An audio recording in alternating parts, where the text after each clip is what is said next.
Mayor, I just talked with the city attorney. She won't be on video tonight. She will be on the phone.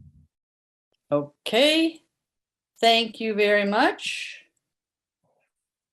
I think we have everyone. City Clerk, are we ready? Recording in progress. Great.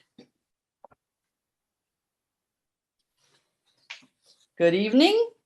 I will call to order this regular council meeting of Los Altos City Council on Tuesday, October 11th at 7:01 p.m. Would City Clerk please call the roll and establish quorum? I'd be happy to, Mayor. Members of the council, if you are here, please indicate so. Councilmember Flagger. Here. Thank you. Councilmember Lee Ang. Here. Thank you. Councilmember Weinberg. Here. Thank you. Vice Mayor Meadows. Here. Thank you. And Mayor Enander. Here. Thank you. Mayor, you have a quorum. All 5 members are here. Great. Thank you very much. And I understand this evening we have Carolyn Ramco with us from Troop 62568 to lead us in the pledge. Carolyn, welcome. So you can start whenever you're ready. Place your right hand over your heart and pledge. I pledge allegiance to the flag of the United States of America and to the republic for which it stands, one nation, under God, indivisible, with liberty and justice for all. Thank you very much, Caroline. And where do you go to school? Springer Elementary. And in what grade? I'm in 4th grade. You're in 4th grade. And how long have you been a scout? 5 years. Wow. So you started really young. Well, you did that very, very well. We thank you very much for being with us this evening and wish you the best with the rest of your school year and with your scouting. Thanks for coming. Thank you.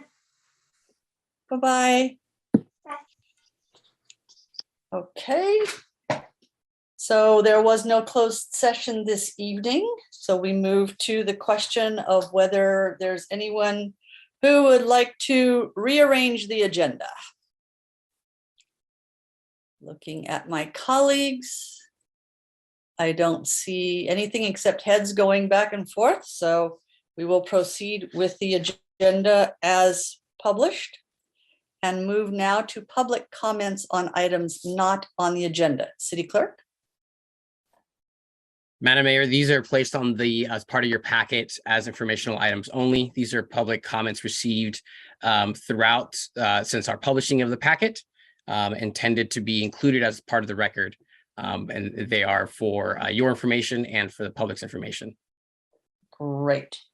And do we know if we have anyone in attendance this evening who wants to make oral comments at this time on items not on the agenda? At this time, if you'd like to address the council, please indicate so by raising your hand. And this is the time to address the council on items not on the agenda.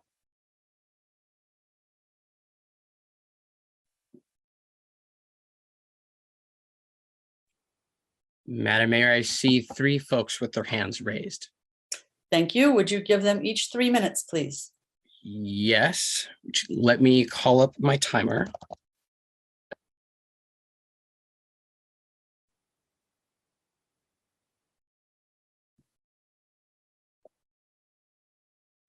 Our first speaker tonight is Dorit Perry. Give me a quick second while I start my screen sharing.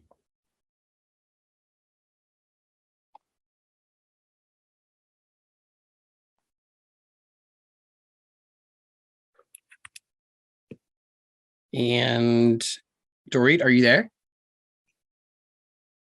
Are you able to hear me? Yes, we can. Go Thank ahead. you so much. Thank you, council members. I have sent you a letter and I have also sent you an email asking for an individual meeting one-on-one with yourselves and the Los Altos Pickleball Club. We began our journey in February of 2020. 2020, that's right. More than 2 years and 8 months ago, we approached the Director of Parks and Recreation and asked her to consider building a pickleball program in Los Altos.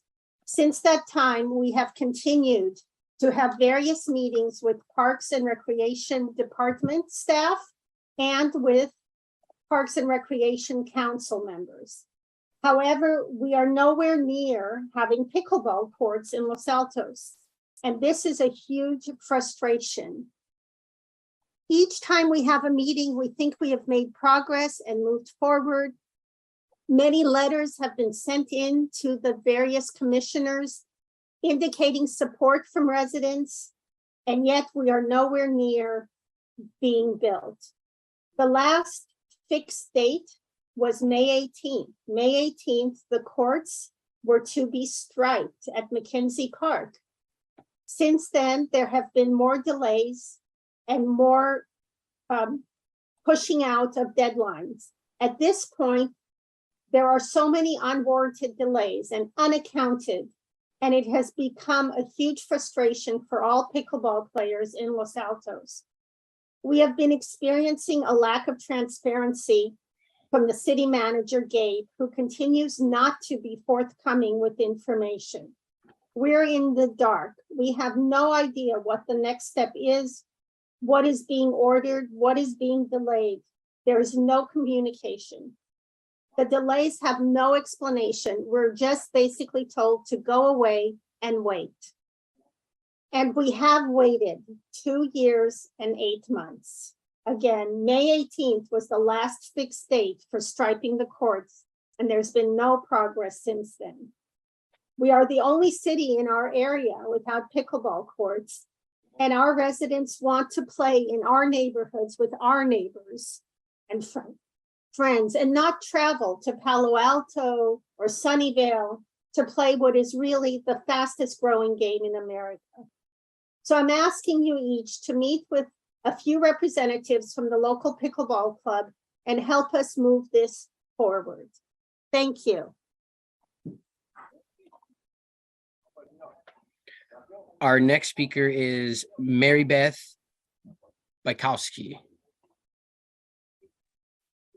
Good evening. My name is Mary Beth. I'm an outreach analyst at the California Department of Insurance, also known as CDI.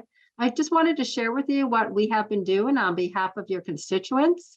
Since 2019, we've met with more than 25,000 people in 40 counties and held 60 events to specifically hear concerns around both the availability and affordability of homeowners insurance. In January of 2022, Insurance Commissioner Ricardo Lara and the state's emergency response and readiness agencies created the Safer from Wildfires framework. It's a consistent approach to reducing risk with a list of achievable, certifiable, and effective actions to help make existing homes and businesses safer. So this ground-up approach for wildfire resilience has 3 layers of protection. At CDI, we call it the 1-2-3 plan. Number 1, protect the structure. Number 2, protect the immediate surroundings. Number 3, involve your entire community. We believe this is the most important layer to prevent wildfires from catching and spreading to other homes and businesses in the neighborhood. This includes things like enhanced infrastructure and programs like Firewise.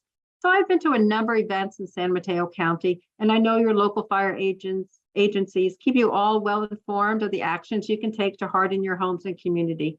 You can see our entire list of specific actions you can take on our website, insurance.ca.gov. So by making homes and businesses safer, we can then bring down the risks and bring down the cost as well. The commissioner's actions are focused on safety and transparency, and his new regulations do this in 3 ways.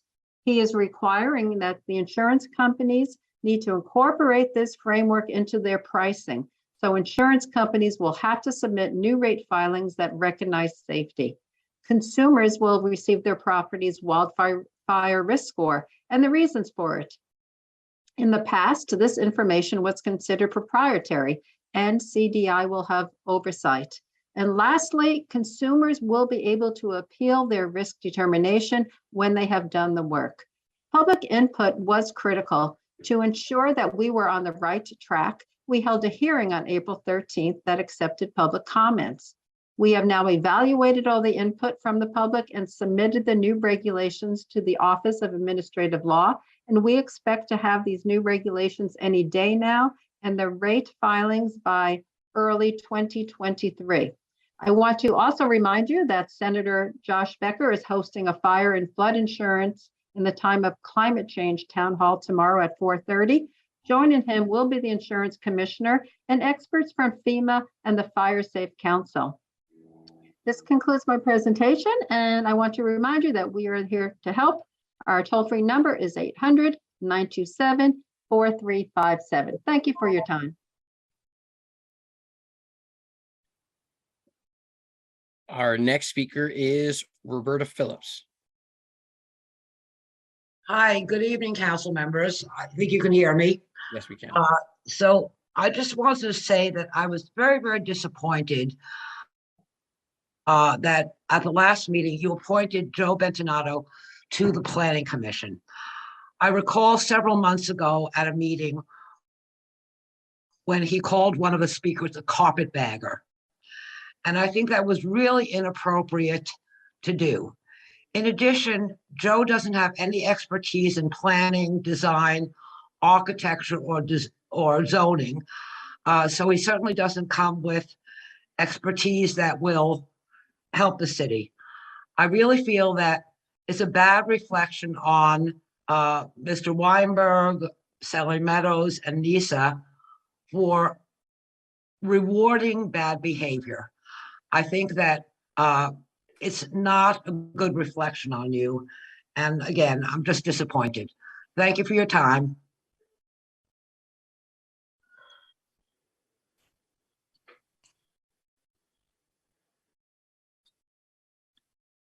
Mayor, I see one more person with their hand raised at this time. Please go ahead. Thank you. Mr. Joe Bentonato, are you there? Yes, thank you. Good evening, everyone. I'm really getting tired of people talking negatively about me. I volunteered my time for a position on a commission that I believe I am qualified for. A majority of the council decided that they agreed with my candidacy, and Roberta has commented on me and insulted me on many occasions. It's probably numbering 4 or 5 at this point. The mayor also indicated that she did not believe I had the temperament to serve on a commission.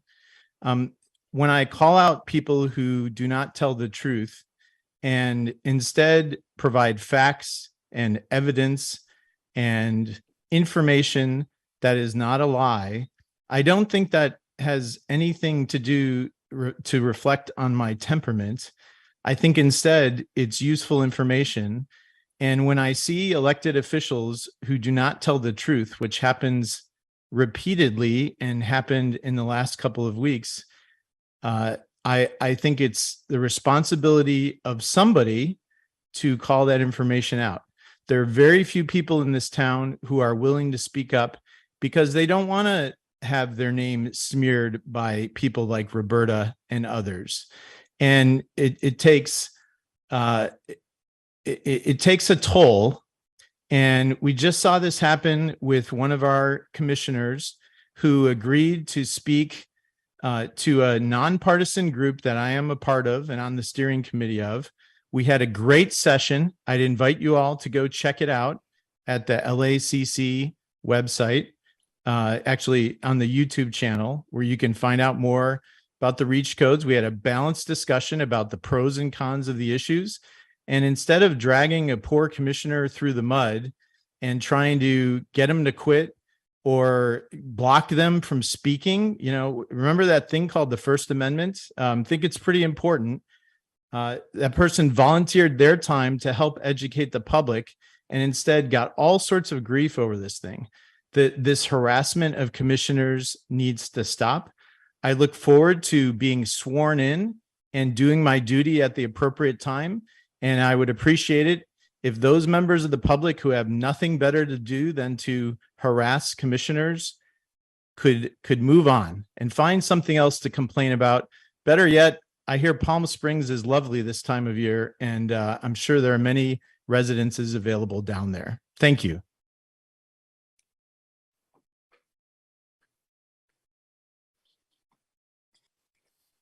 Mayor, I see Dorit Perry with her hand raised, but I'm not sure if it's from earlier. Well, she can only speak once, so. So then I see no other folks with their hands raised at this time. Okay, thank you very much. So as we turn to other items, I'd like to first wish Councilmember Weinberg and all of those who have been observing the holidays, Shana Tova. And it's very nice to have you here, and I hope you had a good holiday. We have two proclamations this evening. The first one is something that actually calls for some action in the future. Very often our proclamations are just kind of honorary, but this is one where a number of organizations have joined together in past years and again this year in what is being called Compassion Week. And so I'd like to read this in its entirety. Whereas Los Altos Mountain View Community Foundation, Fremont Bank, the County of Santa Clara Supervisor Joe Simidian, Los Altos United Methodist Church, St. Nicholas and St. William Catholic Parish, the Church of Jesus Christ of Latter-day Saints, St. Timothy's Episcopal Church, Jewish Community Relations Council of Silicon Valley, and the Pacifica Institute have joined together to co-sponsor Compassion Week 2022. And whereas the vision of Compassion Week is to build strong, compassionate, and empathetic community by creating service and learning opportunities for volunteers to expand their understanding of local and global needs. And whereas the purpose of Compassion Week is to build community, bridge divides, promote understanding and healing through acts of social justice. And whereas all members of the Los Altos community, regardless of age, ability, or skills, are invited to contribute their talents and energy to participate in Compassion Week projects and activities and help make Los Altos a more caring and just community. Now, therefore, I, Anita E. Nander, Mayor of the City of Los Altos, and on behalf of the entire Los Altos City Council, to declare the week of October 15 through 23, 2022, as Compassion Week 2022. And I encourage all residents to unite together in service to our community through participation in Compassion Week activities. I acknowledge and appreciate the sponsors of Compassion Week for their efforts to bring community members together in service to others, and offer thanks to every volunteer whose efforts strengthen our cities and improve the lives of our neighbors.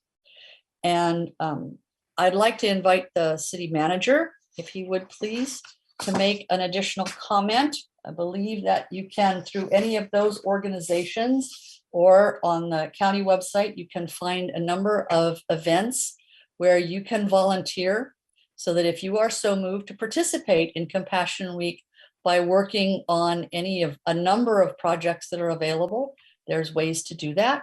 And I want to just give Gabe a minute if he wants to add anything here. Thanks, Mayor. I think you covered it. We're really excited to partner with this organization and have a week of giving in the community. And I don't think I have anything to add other than that. We just appreciate the opportunity to partner on this project. Thank you. Thank you very much. And next, in line with the number of cultural holidays, New Year's that we've been celebrating throughout the year, I'd like to turn our attention now to a upcoming holiday generally celebrated about October 24th, And this one is very common throughout much of the Indian subcontinent. It reads as follows: whereas different cultures that contribute to the rich diversity of Los Altos celebrate their new year at various times as a way to look forward with joy and optimism.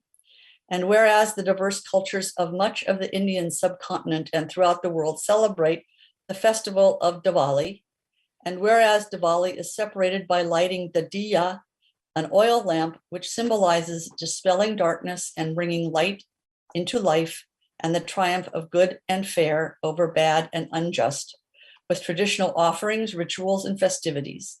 And whereas Diwali is celebrated as New Year in much of the Indian subcontinent in the last month of the lunisolar calendar, and whereas because of its significance, Diwali is an official holiday in India and other countries, including Fiji, Guyana, Malaysia, Mauritius, Myanmar, Nepal, Pakistan, Singapore, Sri Lanka, Suriname, and Trinidad and Tobago. And whereas the people who celebrate Diwali and similar festivals are integral and important contributors to our society and to our Los Altos community.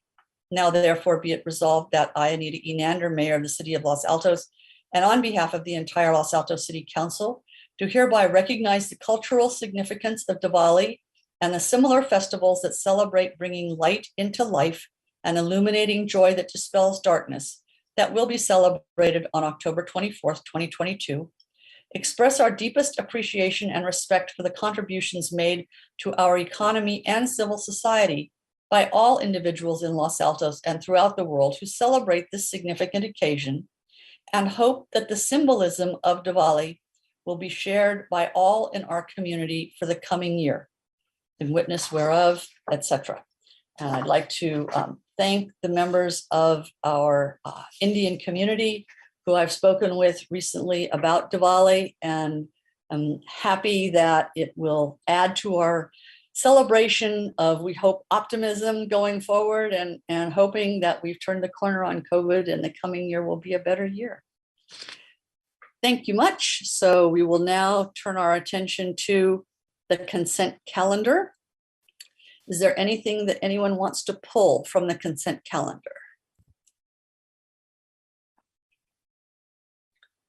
One, two, three. Not seeing any hands. Councilmember Liang, Councilmember Weinberg, in that order. Thanks, Mayor. I would like to move that we approve consent items 1 through 7.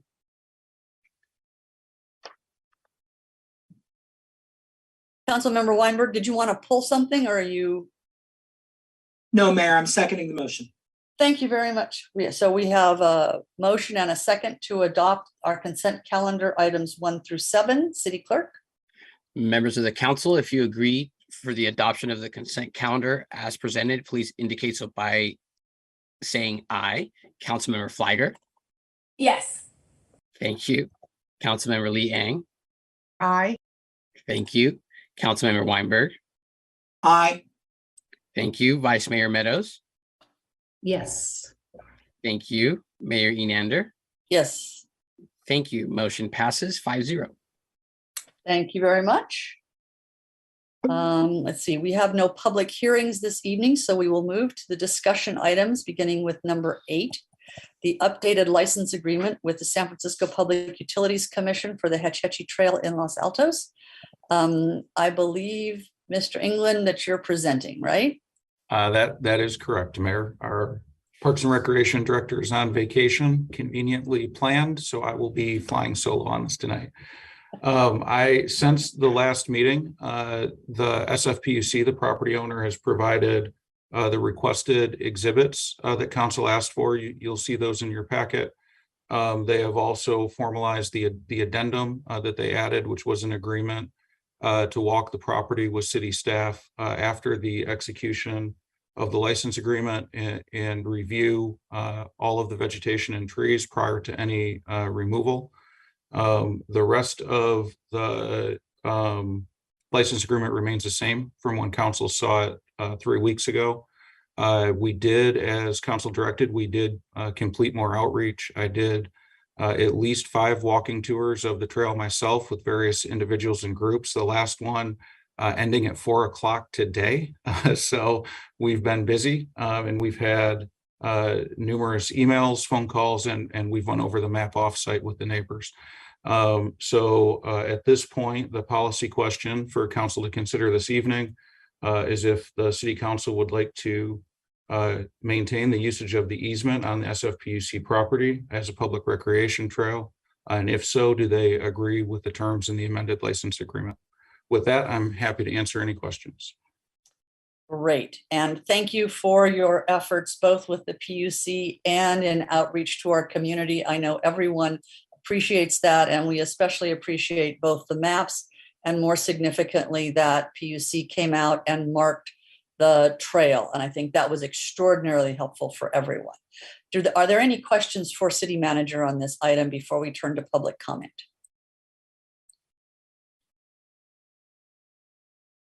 I don't see any. So City Clerk, do we have members of the public who wish to speak on this item? Members of the public, if you'd like to address the council on this item, please indicate so by raising your hand.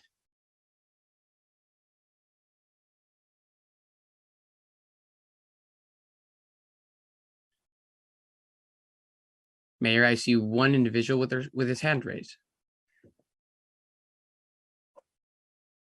Thank you. Let's give that individual 3 minutes, please. You got it. And our speaker is Todd Bosch. Todd, are you there?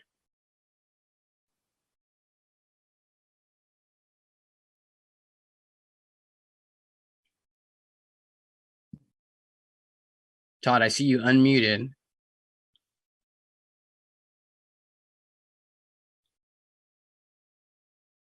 Mr. Bosch, can you try turning up your volume possibly? Because we're not hearing you.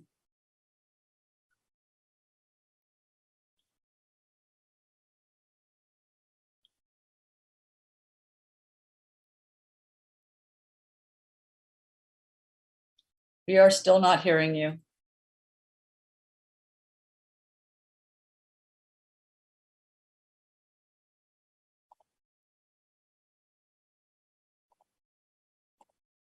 And he still shows as unmuted on my end, Mayor. Yeah, I see that.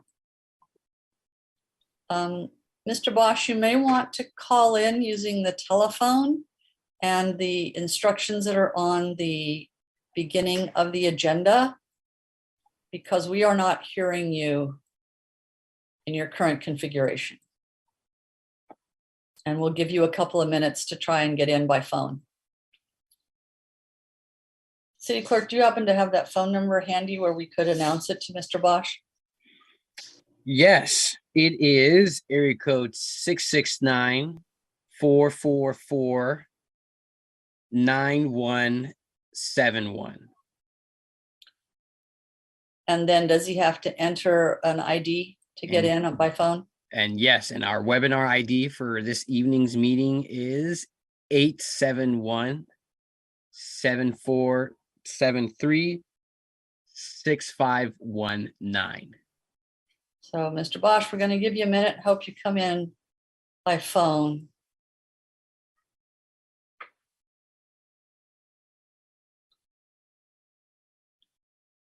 And these two numbers are at the top of our agenda posted for tonight. Right.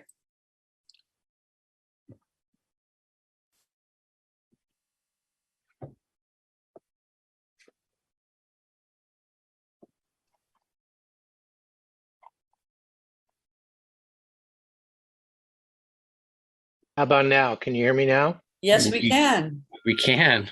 Okay, great. Thank you. I got my buds hooked up. So it's Beish, by the way. It's Ron and Todd Beish. We live at the corner of the bike path. And I just wanted to say a couple of things. There was a lot of stress and anxiety about this over the last month. I don't have to tell anybody that who's been on the call, right? But I would say that when Gabe really took the bull by the horns and really walked the path with everybody, had the path marked, spent the time with everybody to really walk us through it and see what indeed had to go and what indeed likely could be saved. It really made me, and I know a lot of the other residents, feel a lot better, not only about the process, but about the final outcome. So that community involvement, I think, was just really, really important in this, and really for me was a game changer to be able to see firsthand and not be just all spun up about what we thought, oh, it's going to be this, it's going to be that. But Gabe was very clear and thoughtful and very open. And I really appreciated, my wife and I both really appreciated all the time that he spent walking the path and explaining everything to everybody. There was one further thing that Gabe had mentioned, that is going forward, getting the neighborhood together in a community way to decide how best to use and maintain the path. And I look forward to a process coming together where community is involved to be able to really have input into that process and be part of the planning. So that's all. I'll yield my last minute back. Thank you, Mr. Beish. Madam Mayor, I see one more person with their hand raised. Please go ahead. The next speaker is Don Gardner.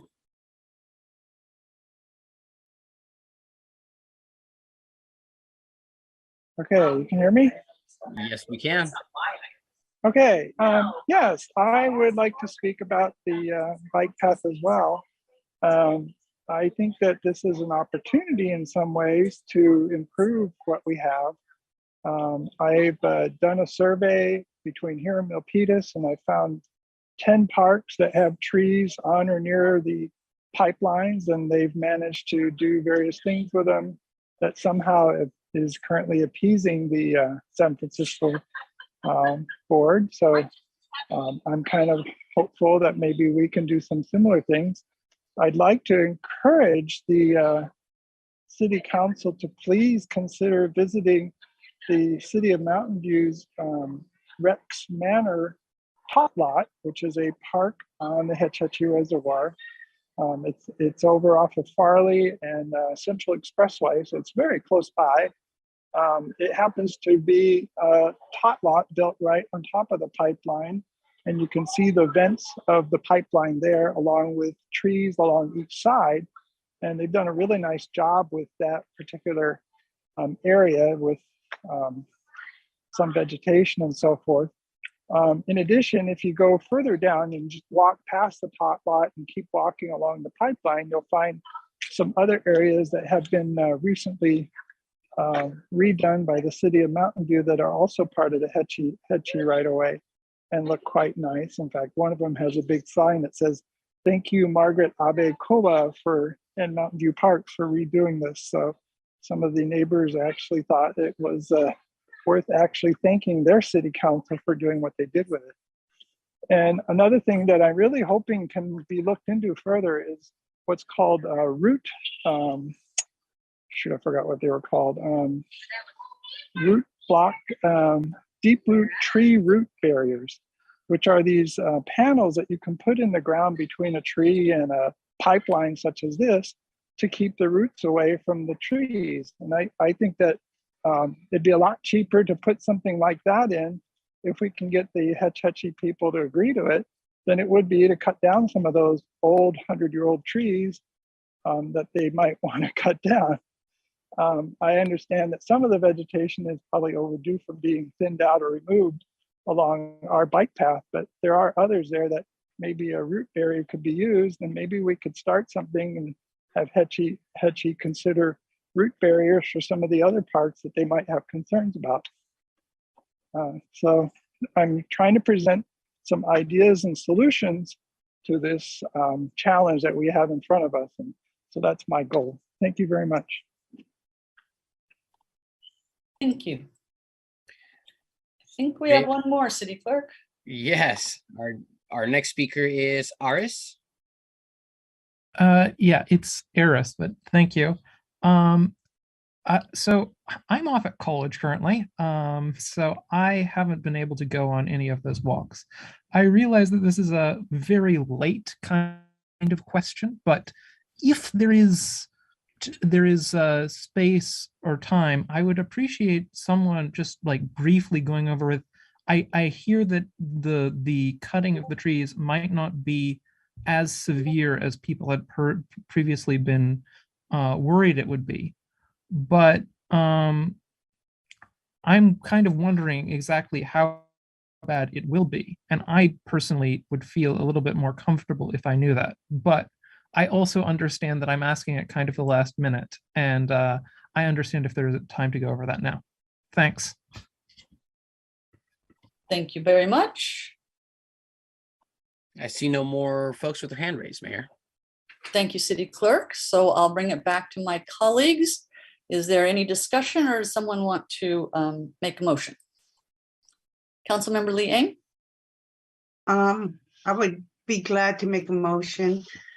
I would like to motion that we authorize the city manager to execute the updated license agreement with the San Francisco Public Utilities Commission for the continued use of the Hatchet Trail as a publicly accessible recreation trail that connects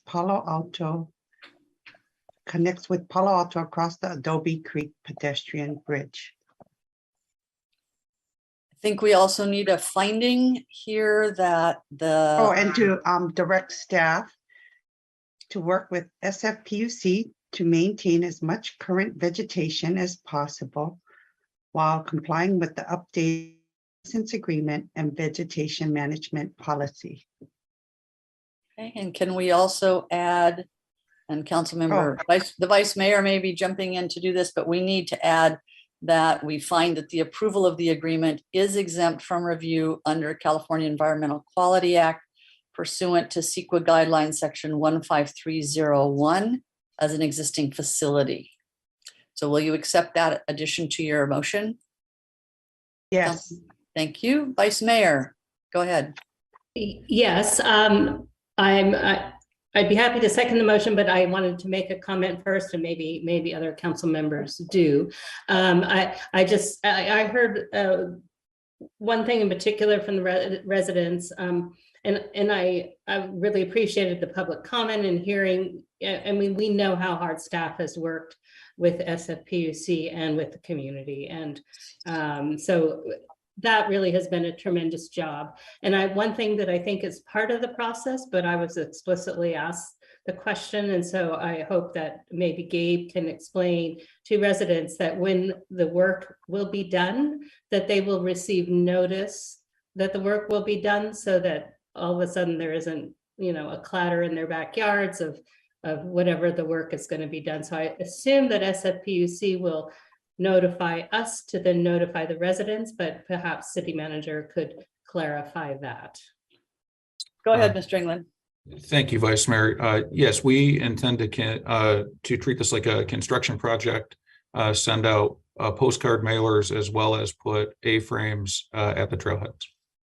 Okay, perfect. So then I would tell the residents that they should keep their eye out on their mail, because these postcards often get overlooked. So please do look for the city seal, and the postcard will have the information you need on it. Thank you very much, City Manager. So are you seconding the motion, and then I will go to further discussion? Yes, I'd be happy to second the motion. Thank you so much. Councilmember Flagger. Thank you. And I think Mr. England said he has been out to the bike path a few times, and I was part of the group this afternoon that was there until a little before 4 p.m. So big thanks to Gabe for really making that extra time to walk the path so many times with our residents. And thanks to all the residents that I know have been walking the path multiple times. I obviously support maintaining usage of the easement, and if executing this or some version of the license agreement is the way for us to maintain our usage as a city, I would definitely support it. Mr. England, I'm curious if you could walk us through, I'm looking at the draft license agreement, section 3, the encroachment removal. And I'm really trying to understand what the process would look like between the city of San Francisco and the licensee, which is Los Altos, in the event that, we want to have a dialogue on the vegetative encroachment that maybe we want to keep. And so if you could just talk through how you envision that process working, I'd really appreciate it. Thank you, Councilmember Flagger. We will bring an arborist with us, and the starting point obviously is the vegetation management plan. But when trees are either slated for removal or if they're marginal close, and we don't agree that they should be removed, we'll engage the arborist, and we'll also talk with SFPUC about the reason for removal. It's one thing to have a standard that says if X, then Y, but we'd really like them to explain, for example, if it's impeding access, but it's on a property line, then really it's unlikely to stop access to the pipe, for example. So we would just go through and talk through the different scenarios for why a certain piece of vegetation, a tree, a bush, or anything like that would need to be removed. And thanks, Mr. England. That's exactly what I needed to hear, just based on a lot of the concerns I've heard from residents where, removal of some of this vegetative encroachment will remove some of the privacy and shading and other things that they've enjoyed over the years. And so it's very important for them to understand what the process looks like. Where in the license agreement does it say that, though, that we will have that opportunity to have that dialogue? I believe it is under section 3, encroachment removal, A, initial removal, then I. It says within the first 30 days of the initial removal period, city and licensee will meet to review the trees on the licensed area and designate any trees that do not constitute vegetative encroachments to ensure these trees are not removed from the licensed area. They do retain the right to make the final decision. So this is where I'm confused, Mr. England, because it says that do not constitute vegetative encroachment, which means it's the vegetation that's non-compliant, right? So if we're in a situation where it is vegetative encroachment, does this also allow us to negotiate and work with the city? Because that's not what it says. It only says if it doesn't constitute vegetative encroachment, then they'll work with us. At least that's how I'm reading it. So how this is written is to say it's anything within there's 3 vegetation management zones. Anything within those we discuss, we can say these do not constitute, that's what we're marking. If they're not marked and they're within that zone, they would be considered a vegetation encroachment. So it's similar to what well, they go through this process with all the cities, but it's a similar process they went through with Palo Alto specifically, where you'd hear the residents say, oh, well, we went on the trail and we saw a tree was marked. So that tree, even though it was within a removal area or qualified for removal, it was marked that it did not constitute a vegetation encroachment. Okay, thank you. I may come back to that, and I know we don't want to bring this license agreement back, but I'm wondering if there's a way to clean that section up, because I'm concerned they're going to rely on the language right there. Your explanation is exactly what I want it to say, but I'm not sure it's really reflected in the language. That's it for me right now, Mayor. Thank you. Thank you. Anything else from anyone else? Councilmember Weinberg. Thank you, Madam Mayor. Mr. England, I think there's been a little bit of confusion. I want to make sure that everyone is clear. The actual removal of the vegetation will not be done by the utility, correct? That is to be done by the city, and we're taking on that obligation in exchange for the utility giving us a license to use it for recreational purposes. That's correct, Councilmember Weinberg. And then could you just explain, please, in section 3A, 1 and B, what has to be done within 270 days and what has to be done within 365? So they have oh, can you hear me? Yes. Oh, sorry, got fuzzy on my end. They have SFPUC has the 3 different vegetation removal zones. what they're asking us to do is within the first 30 days we mark anything that does not constitute a vegetation encroachment. At the same time, we're moving within what they call the initial removal period to remove anything within 15 feet of the edge of the pipeline, and then moving towards the southern portion of the pathway area to remove 15 feet from that side. The northern area will have less removal. The southern area is going to be is where for anyone who's walked the pipeline, the southern area is where it cuts down more into the trees, and there'll be more removal there. Okay, so forgive me, I'm still not clear. So within 30 days, you're going to identify what has to be removed. Within 270 days, the first zone is removed. And within 365 days, the last zone is removed. So the 30 days and the 270 days, my guesses are running concurrent. So it's not 30 and then 270. It's within 30 days of the initial removal period, but they're defining the initial removal period as the first 270 days. And then I'm not seeing the 365 days. That's in 3B on page 8. And I think it applies only to the portion on the, call it the south or east side. I believe that is correct. Yes. And that is, I'd have to scroll down to the map. So if I'm doing this correctly, the pipeline number 4 is over the area they've been maintaining, not the city. It's the pipeline they've been maintaining. If we have other questions, I can see if that corresponds with the map. All right, thank you. Yeah, my understanding was that there would be a further potential removal out to 20 feet instead of 15 feet in that southern or eastern section, however you want to define it. The part that doesn't have paved pathway. And that would happen between the 270 and 365 day. And that's on, I believe that's on a different section of the trail, but that is correct. This is referencing their second vegetation area, which is 15 to 25 feet. They've marked it as 20 feet here.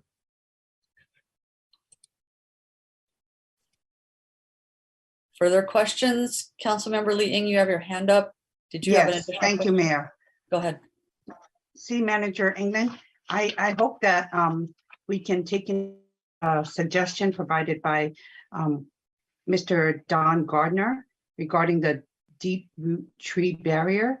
I think as much as possible, we'd like to preserve some of the trees that we have. If we can do any measures to help preserve our trees on the path, that would be greatly appreciated. The other thing is, I wanted to thank SFPUC again for coming to market, and so that way we could address this and everyone could get back out there. And thank you again, City Manager, for making yourself accessible and helping to explain everything. I appreciate that, and the residents have appreciated it. Thank you. I was wondering about costs as we continue to have this discussion with SFPUC. Is there any chance at all that further discussions could somehow have some sort of shared costs or help to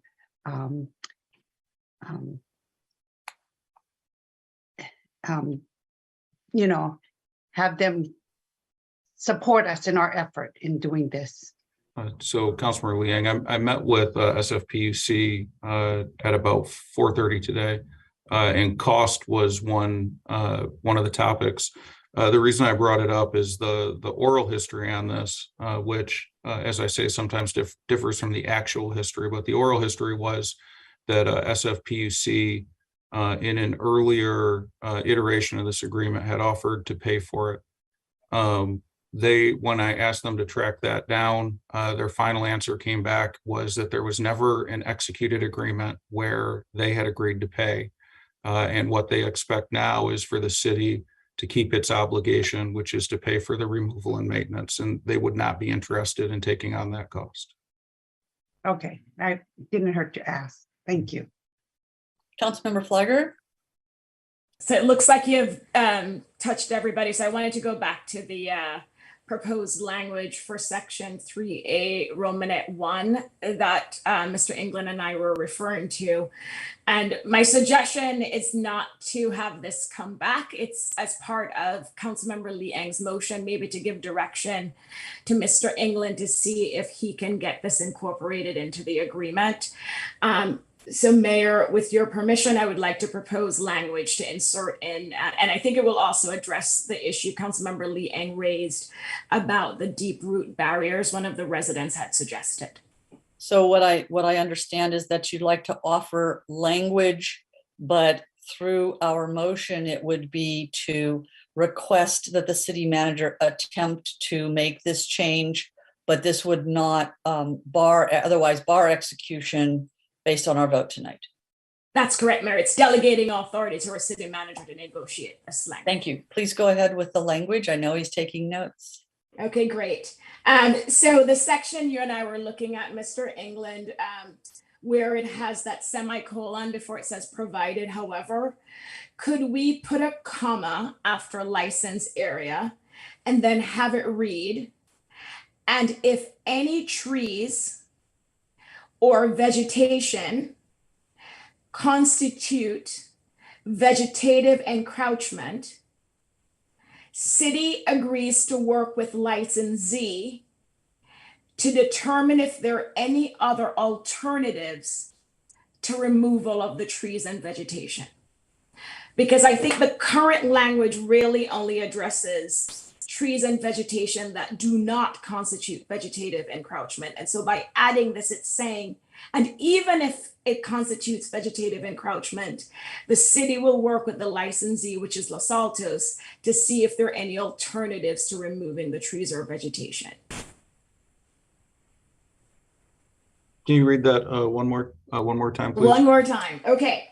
And if any trees or vegetation constitute vegetative encroachment,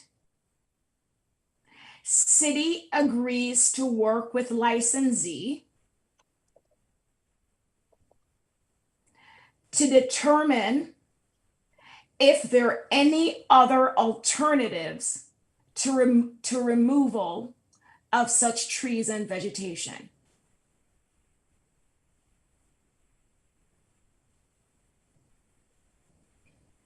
And it would still have that language, which I think SFPUC would not take out, which is provided, however, they retain the right to do what's in the best interest of their city.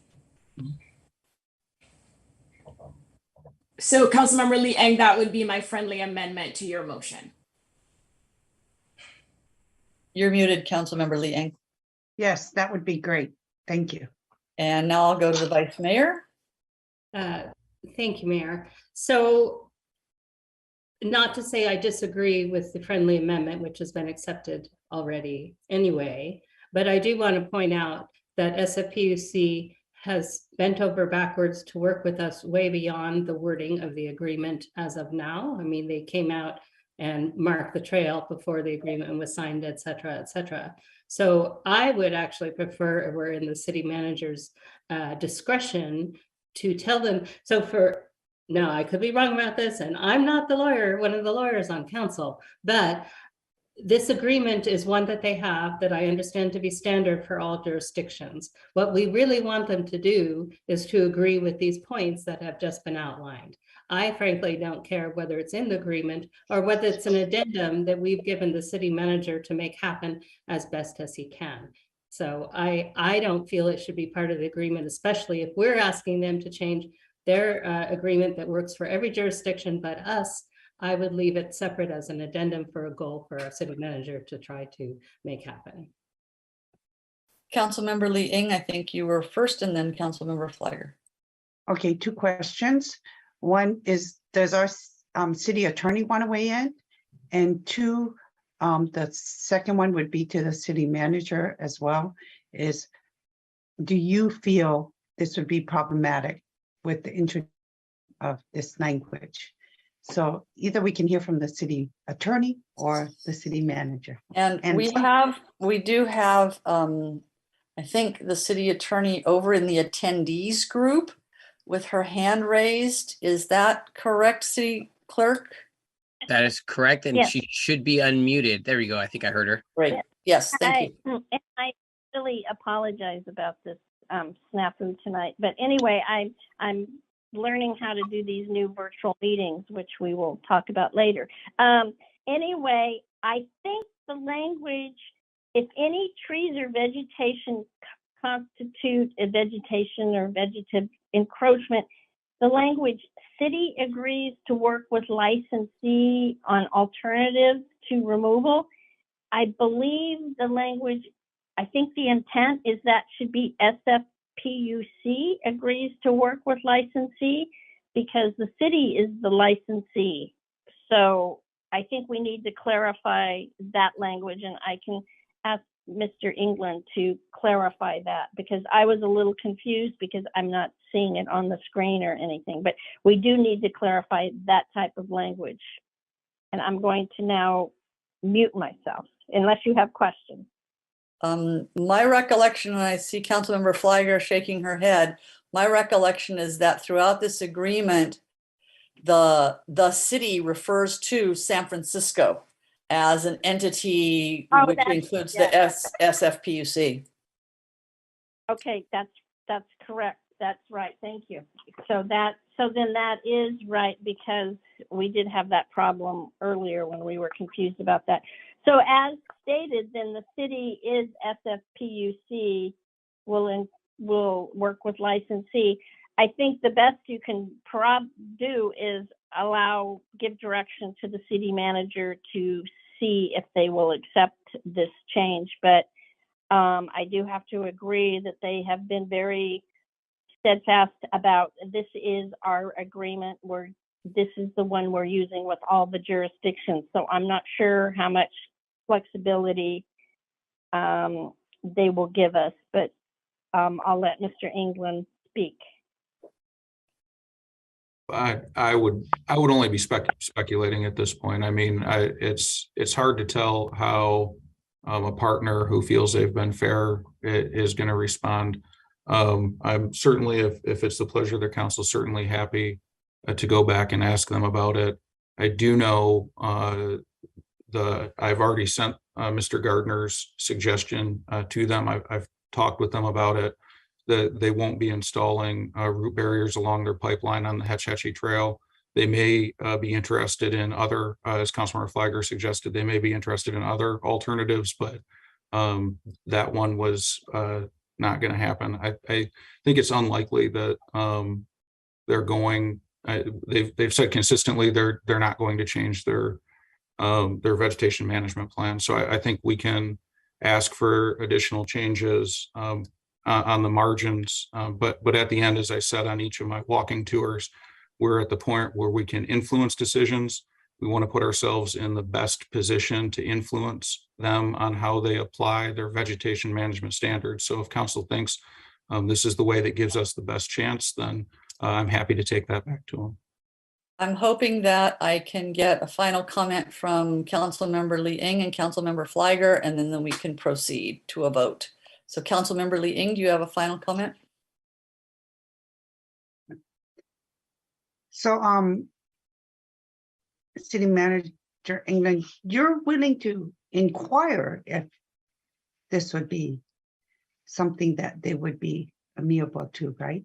Certainly, Councilmember Lee Ing. Okay, because if they are, I think it would be a nice addition, and it would just definitely show that we're willing to work together to preserve our trees and vegetation as much as possible. I'm okay if they're willing to accept it, and I'm hoping that they will, but I can understand if they do deny it, but I still would like our agreement to pass. So if you can propose it, I'm open to that. So thank you. Councilmember Flagger. Thank you. I just wanted to respond to the Vice Mayor's comment about the addendum versus the face agreement. I'm indifferent if this resides in the addendum or the agreement, because altogether it would be the agreement related to the city of Los Altos. I defer to Mr. England and where this language further explaining what the back and forth would look like resides, if it's in the addendum or the face agreement.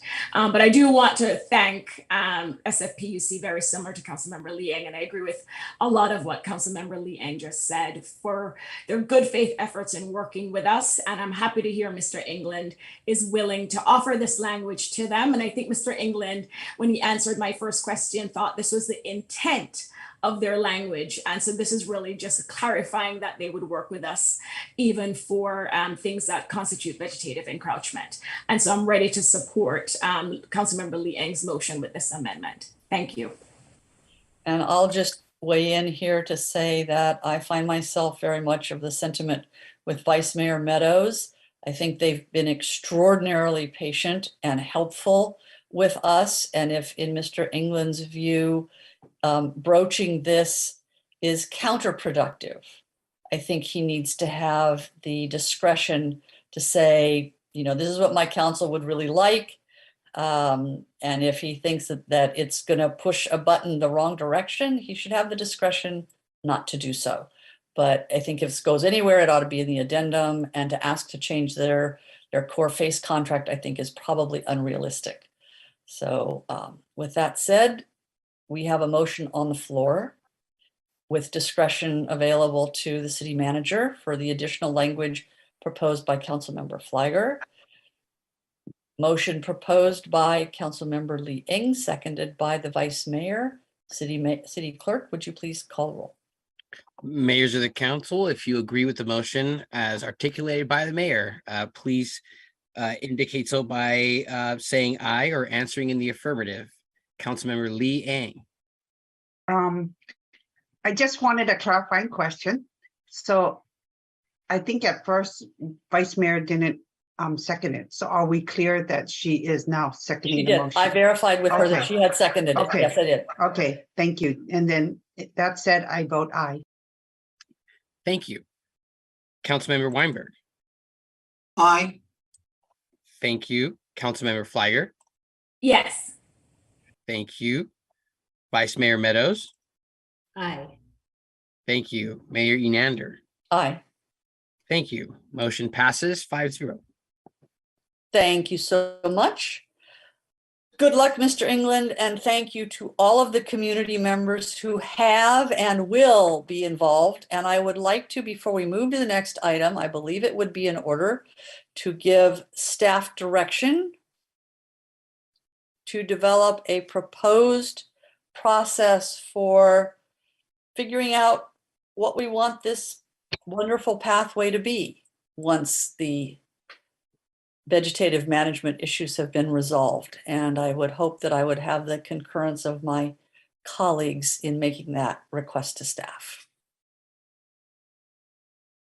So I see thumbs up from the Vice Mayor and council member. Is that a future agenda item, or are you making it part of this item? Just a direction as a part of this is direction to staff that they work on a process for going forward here after we've got the vegetative management done. So, Mr. England, I think we have enough head nods here. Let's move to item number 9, City of Los Altos Nonprofit and Civic Organization Contribution Policy. Mr. Carneseca, do you have anything you want to say to us about this? Or Mr. England, whoever wants to take it. Yes, hi everyone. Sorry about that. I have a child about to go into bath time, so I apologize if you hear any screaming in the house. I have a brief presentation, and then I'm happy to answer any questions you might have. All right. Honorable Mayor, City Council members, thank you for being here tonight. I'm going to talk about the nonprofit and civic organization contributions policy for the City of Los Altos. The purpose of the policy is to create a process and requirements for nonprofit and civic organization contributions from the Los Altos City Council. The real goal is separating out the discretionary and non-discretionary funds provided through contracts or joint powers agreement participation. This does not impact the special events resolution in any way. The main policy goals are really to increase transparency, so that way members of the community are aware of all the organizations that have applied for funding. And then as the budget process, City Council is aware of all those organizations requesting funding at the same time. It'll strengthen accountability by having an annual report accounting where all of the funds provided by the city are going to, and then incorporating it into the budget process to make it a more streamlined process for City Council to review all of them at one time, and then standardizing the process so it's all through one application and one annual report. The application process is pretty straightforward. Organizations will apply by January 1st for the next fiscal year. So for example, if you would like to apply for fiscal year 23-24, you would apply by January 1st, 2023. City staff will then review the applications to make sure they're complete and request more information as necessary. And then the city manager will provide all of the list of recommended funding and all the applications that are received to City Council. And then ultimately, City Council will have the final decision making authority and award funding as part of that budget process. The annual report process, organizations will provide their annual report by July 30th of the prior fiscal year. So for that example I mentioned, for fiscal year 23-24, organizations would have until July 30th, 2024, which is 30 days after the fiscal year closes, to provide that report of where the funding was spent. City Council or staff may impose additional reporting requirements as necessary. That would be done when the contract is put into motion as part of the budget process. And then if an organization does not submit their annual report, funding will automatically be withdrawn for the next fiscal year. The key takeaways on this policy: City Council will have the ultimate authority to approve or deny requests. City staff will make sure that these organizations are spending the funds on what they say they do within the application process. And then the city does reserve the right to adjust or terminate these contributions at any point in time. And so the policy question for you, City Council, is: does the City Council want to establish a formal policy for any discretionary contributions to nonprofit and civic organizations benefiting the Los Altos community? Thank you, Mr. Carnesega. Are there any questions from my colleagues before we go to public comment? And I think you can stop your screen sharing. Thank you. I don't see any hands raised, so let me ask City Clerk if you would inquire of our attendees.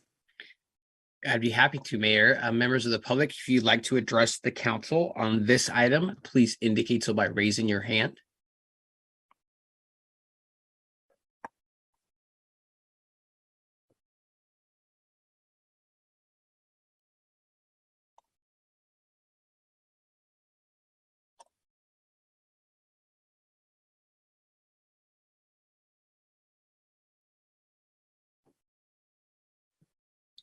Mayor, I see 3 folks with their hand raised. Great. Let's give everyone 3 minutes, please.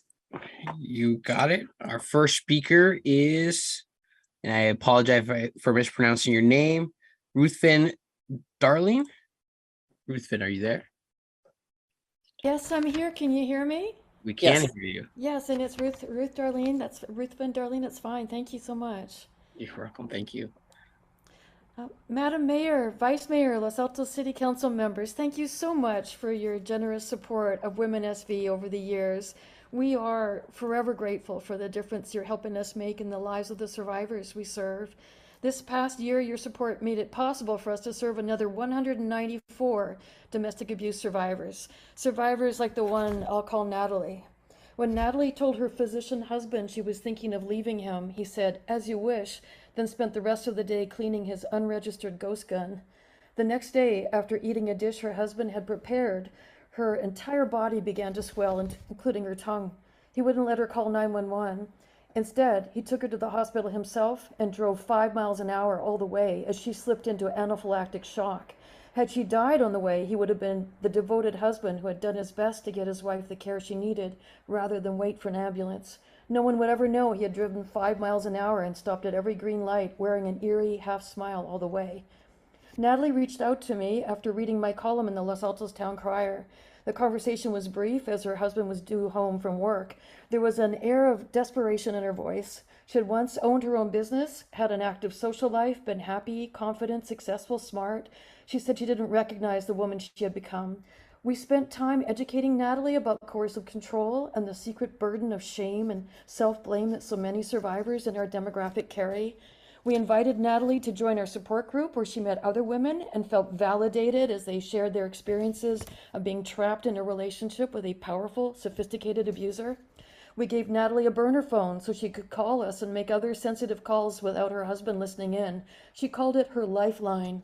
He had also hacked into her email, so we connected her with a cybersecurity expert to help her secure her electronics.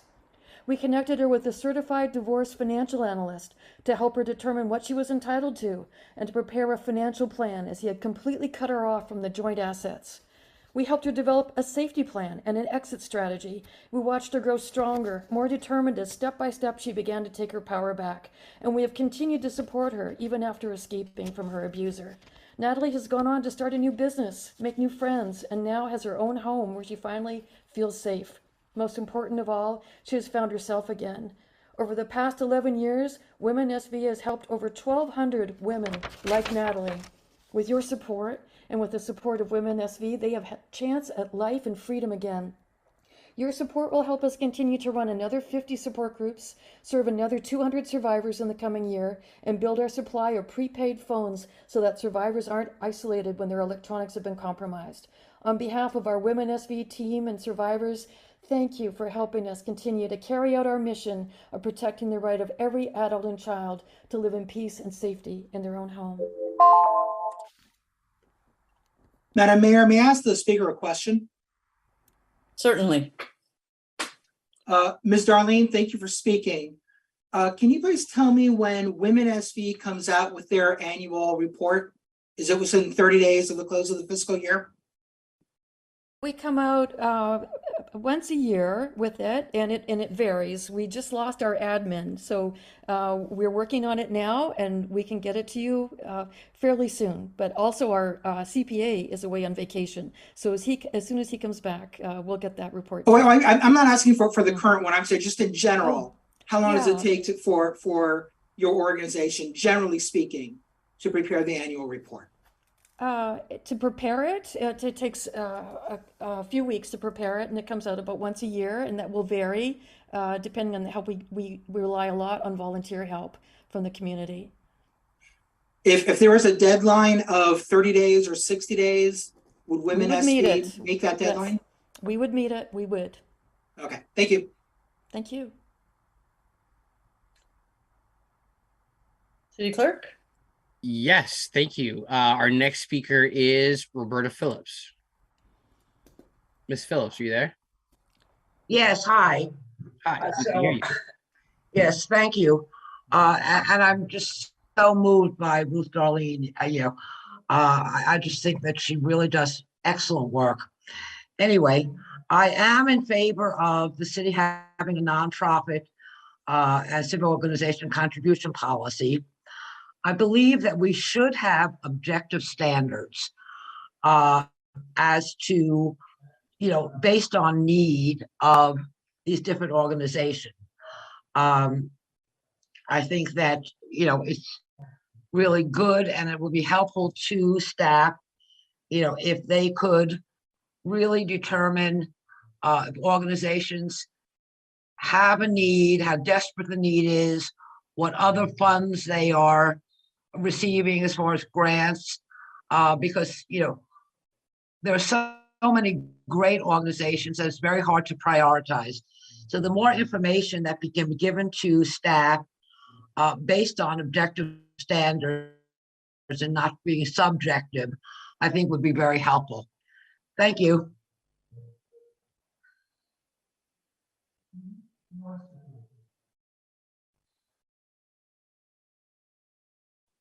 Sorry about that. Couldn't find the mute button myself. Our next speaker is Ms. Janine Valadez.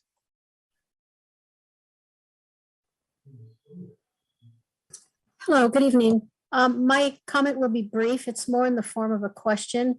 I read the policy and I understand how most jurisdictions make these contributions part of an annual budget process and the resulting reviews that go into it. But my question is, for some smaller nonprofits or those that might be newer, particularly those that might belong to areas serving the underserved, sometimes they come up off cycle.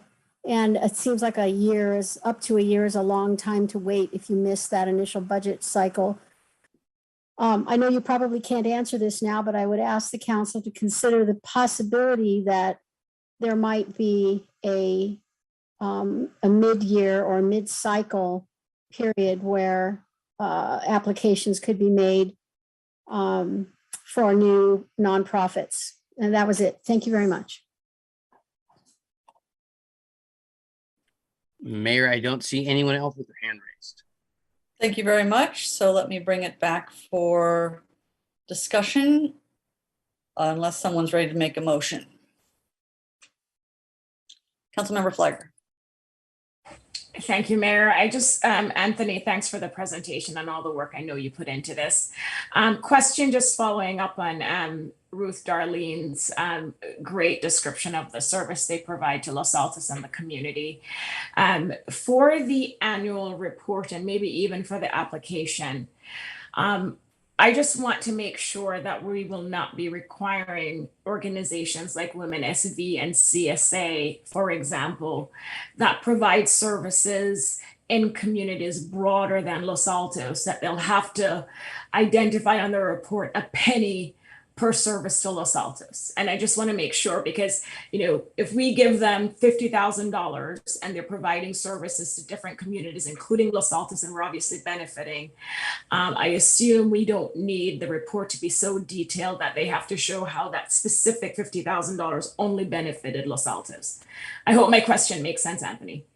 And let me add to that, because I would like to have Mr. Carnesecca clarify, where you've used the term annual report, are you talking about, in fact, a formal annual report that many such organizations create, or are you talking about reporting annually how the money was used? So if it's okay, can I share my screen? I'll show you guys the annual report. Right, because I think, Councilmember Flagler, that they're not talking about what you and I think of as an annual report. Correct. Right, like what CHAC does and all that, right? Okay. Exactly. So this is the example of the annual report that I created based on the application and looking at some other cities. And it's really just line items of the expenses for the 50. So let's take, for example, $50,000. If $50,000 was requested, you would just need to expense the line items, explain what the expense was, the use of the funds, and then how the expense will benefit the city. So it would be up to each individual organization as to how they want to fill this form out and provide the level of detail. If we need more detail, we can always reach out to the organizations just to make sure that the funding is going to the organization and the specified expenses.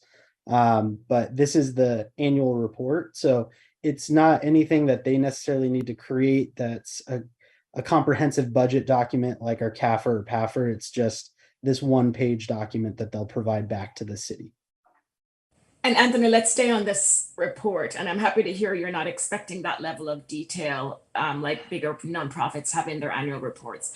But even that 50,000 example that you just used, how much detail are we expecting from the CSAs, Women SVs, and the other organizations on how they spent every dollar of that 50,000? So for example, the expense was, Ruth explained maybe buying a phone or putting them in touch with a mental health clinician or doing all these things. Are you expecting that they'll say, $500 was spent on phone and paying the bills, like that kind of detail, or a more general description would be acceptable? I think that it depends on the scenario for each organization. It would be up to them to break it as as broken down as possible for it to make sense where the funds are going. So we're not going to be looking for every penny, I guess, to down to the cent, but we would like to know where the funds are going for each of those expenses in the line item. Okay, good, because I am concerned about organizations that provide services outside of the Los Altos boundary. On the actual application, I would just add, since this is the comment section, that we should only include questions and request information from the organizations that will help us make the decision. And so not just ask information of the organization, just to ask the question if it really doesn't tie to the decision making factors that you will use to determine if you're going to grant them any funds. And then the last thing I will add, under the reporting requirements, I would love to see 4D change, where it says if an organization does not submit the annual report, that the funding may be withdrawn for the next fiscal year as opposed to will be, because there may be a reason that organization did not get the annual report, and I don't like the automatic nature of that language. And that's a suggestion that I would need at least 2 council members to support. Councilmember Flagger, I think based on that, we can make that change. I mean, council can discuss it or not. I for clarity, what we're trying to do is get a biography kind of the nonprofits that are coming before council. We're trying to gather the information. Council's making the determination. So if council feels they want to give funding to an organization that benefits exclusively Los Altos or Los Altos and our neighboring communities, that's under the purview of the council. The city staff won't be making recommendations on that detail. And then the format, the annual report, is designed to, in general, help us determine that the funds were spent in the nature that they were awarded. So I really want to make it clear, we're not, and Anthony did a great job putting that up, we're not trying to put a hardship by creating an ACFR type of document. But even that report isn't mostly for staff, it's mostly for council, because if they request funds the next year, that's going forward to council, and then council can make that determination. We found value in providing these funds or this contribution. So on this, just so we're very clear, and so the public understands, the role of staff here primarily is to get the information in front of council in a transparent and organized way.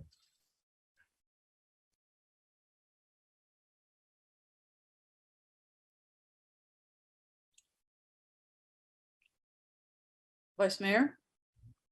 I was just gonna thank Mr. Carnesecca and say this makes entirely too much sense. So thank you. That's a good thing. Councilmember Lee Eng? Vice Mayor, were you done? Yes, she is. Okay. I do have an issue because we've never had a policy. And I think what I see here is like we're starting from scratch and we're starting from new. So I do have an issue with 1 in the resolution with 1C, because I want to better understand how we're going to have a good decision-making policy on providing a clear criteria on organizations that will perhaps determine how we help our public, whether it's need because of health or because of emergency. And I just am concerned about being tied in by having 1C limiting us to current recipients. I think isn't necessary. And I think that we can come up with a better decision-making guidelines as well to help us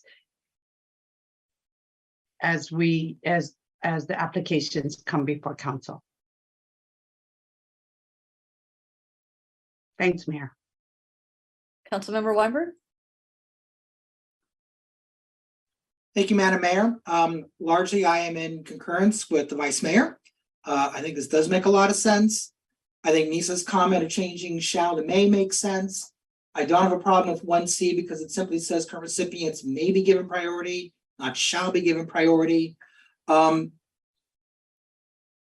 We do not have hordes of nonprofits and civic organizations banging down the doors of City Hall asking for money, nor do I think it is reasonable to expect that that is going to happen in the future.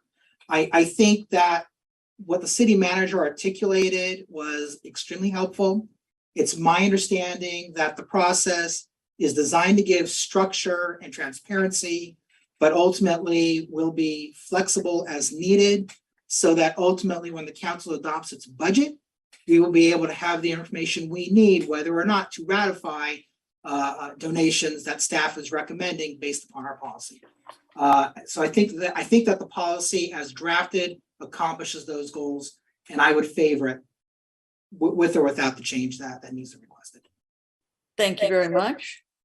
I will add that I like to see that change to May, just pointing out practicalities. If we adopt this and people make applications in January of this year and they're approved, they're going to make applications in January of next year, only 6 months into the period that they're already spending the first money on. And so the idea of just the timing of being able to say, you know, you didn't do your report, we're going to perhaps withdraw your money. We're already halfway into a year where it's already been approved. So it's just a timing practicality thing. I would like to make one change to the form, and that is to require the tax information number of the organization. That gives us legal entity information that allows the staff more readily to do some inquiries about the organization as to things like Form 990 past tax reports and those kinds of things. So I'd like to see the EIN or TIN required on the form. And I am concerned that 30 days may be too short. I'd be flexible maybe in looking at 60 days, just because when an organization closes its books, it's usually really working hard and fast to try and meet certain kinds of, you know, tax reporting requirements and so on. And even though I appreciate the city manager saying basically that we're not trying to impose an onerous requirement, I would be comfortable with a 60-day requirement. I don't know how any of the rest of my colleagues feel about that, but having run two nonprofits, I know what it's like. And then my final comment is, and this is not something we would need to change in the ordinance or in the motion, but perhaps to have staff encourage the applicants, since we are going to be starting a new 2-year budget cycle in June of 2023, that perhaps we encourage applicants to make 2-year applications that are congruent with our 2-year budgeting process. I think it helps organizations if they can have some reasonable confidence about a 2-year thing instead of an annual application. I don't know that it makes much sense to go beyond that, but given our budget cycle, it makes sense to me to look at, you know, potentially or favoring a 2-year application. So those are my comments. Does anyone want to make a motion? Madam Mayor, I'm sorry to interrupt. I see our city attorney with her hand raised. Oops. With your permission, I'd like to unmute her and you can absolutely unmute her, please. Thank you for interrupting. Sorry, this is quite interesting. Anyway, it was about statements made a while ago about annual reports. And I just wanted to clarify that any of these reports that get filed with the city, we would really want to ensure that they have no identifiable information of recipients, anything that could be traced back. I do know we have had public records requests for certain information, and I know I work very closely with the Los Altos Police Department, where this, you know, recipients, people even attending or receiving services from SV services is confidential. So I just wanted you and the public to know that we really do adhere to very strict confidentiality. So these reports will definitely be high level. This is how many phones we got. This is how many counseling services we paid for. it would never get that granular, but I do want the council to know, and also members of the public that may be listening tonight, this report is not going to release any confidential information for anybody that is seeking help there or has received help there. So I just really want to make that clear. It may be then that the annual report could have a footnote at the bottom that says that this can be released as a public document and that none of the information reported should be of a private or personal nature, or whatever city attorney might want to think is a wise thing, disclaimer, whatever you want to call it, to put at the bottom of the form. But I think that's a good caution. Yeah, that would be a good caution, because we don't want to release any sort of confidential or medical or any sort of information out there, and also put any of these men or women in jeopardy. So that I just wanted to say that. Or children, All right. because children could be involved potentially here as well. So okay, so I need to mute myself. That's all right. I'll go back to now Councilmember Weinberg. I think you were ready to make a motion. No, I wanted to point out that the city attorney was there, but I'll go ahead and make the motion. No, go ahead. Madam Mayor, I move that the council approve resolution number 2022, which was included in our packet for tonight's meeting, entitled "A Resolution of the City Council of the City of Los Altos defining a nonprofit and civic organization contributions policy to be amended as discussed tonight." So the footnote just discussed should be added to the report form. Reporting requirement 4D will be changed, the will be changed to may, and the annual report required in item 4A shall be submitted by August 31 rather than July 30th. And can we add the EIN to the application form? Yes. Okay. Councilmember Liang. I'll be glad to second it. Thank you very much. Any further discussion? City Clerk? Members of the council, if you agree with the motion in front of you, please indicate so by answering in the affirmative. Councilmember Weinberg. Affirmative. Thank you. Councilmember Flagger. Yes. Councilmember Liang.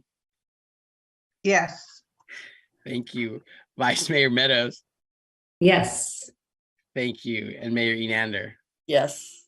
Thank you. Motion passes 5-0.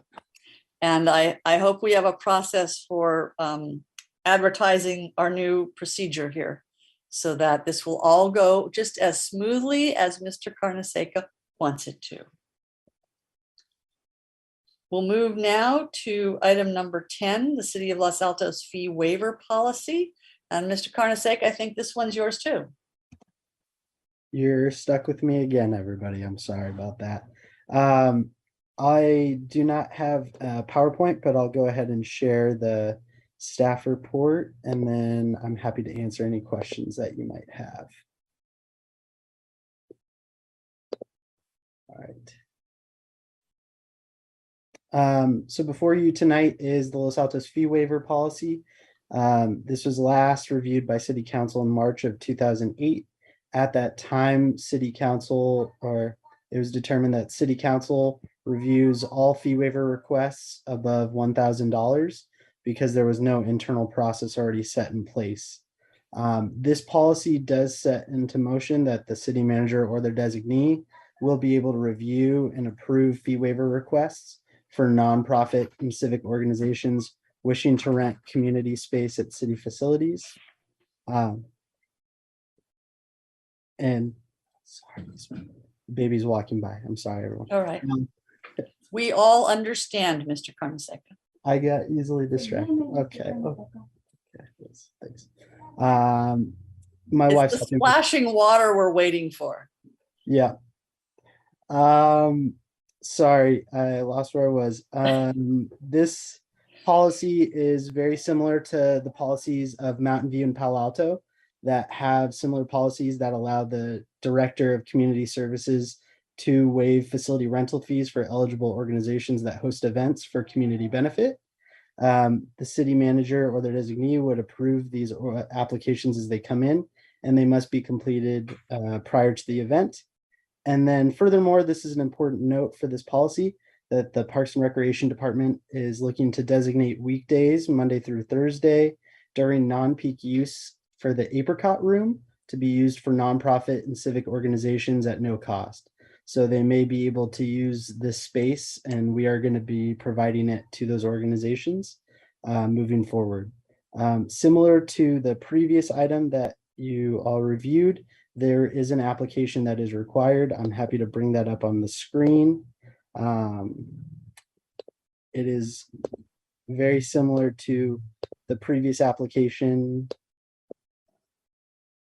Second. And I realize now when I was looking at this, I knew I had put some type of a number in there that the mayor had called out for the previous item, but I did not include it in the previous one. It's here. And they just need to describe what their organization does, the impact to the community, and the description of the fee waiver request, so what the event will be, and then how the event or program will benefit the Los Altos community. And then ultimately, all of these will be reviewed and approved by the city manager. At this time, I'm happy to answer any questions that you may have. Do we have any questions before we take public comment? Councilmember Lee Eng. Thank you, Mr. Carnesecca, again for your report. Appreciate it. I do have a couple questions. So it says that all programs or events must be open to the public with no charge to attend. So can you help me understand how people would know it would be open to everyone? Are these then, if they're booked, is it going to be posted? I think that most of these events would probably have something open to the public, free for all to attend on their flyers, and we could display that at city facilities so that people were aware of the events as they're happening. So, okay, but if it's like supposedly a meeting and not an event, so then you're just going to post it as well. We can look into. Go ahead. No, just go ahead. I think City Manager England had something to say. I saw him pop up. I was just preparing. Councilmember Liang, if it's a board meeting, per the policy, a nonprofit or civic organization board would be able to meet free of charge. I believe it's Monday through Thursday in the Apricot Room. If it's an event that has a charge to attend, there would not be a way to make it eligible under this policy. Of course, council could change that in the policy discussion tonight. The other question I have is you identified the Apricot Room, and that's located in North Los Altos. Is there any other room in, like, perhaps making it convenient for other groups in other parts of Los Altos, like South Los Altos, like at Grant Park? Are you going to identify a room there too? We certainly can. That is definitely under the purview of council. We'd be happy to do that at Grant Park. Okay. And then my next question is, when you say non-peak hours, do you clearly have like clear hours between those days? Like, is it 2 to 4? Is it 12 to 4? Or, you know, I just want to better understand what are the non-peak hours. I'm going to defer to Recreation Manager Chu. I see her pop up.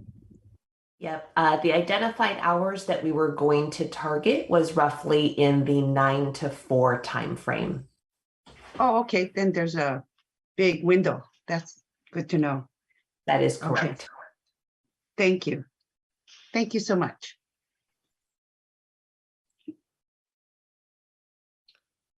Councilmember Weinberg.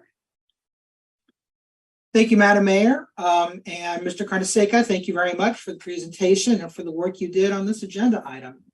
The only recommendation that I would make is to the fee waiver application.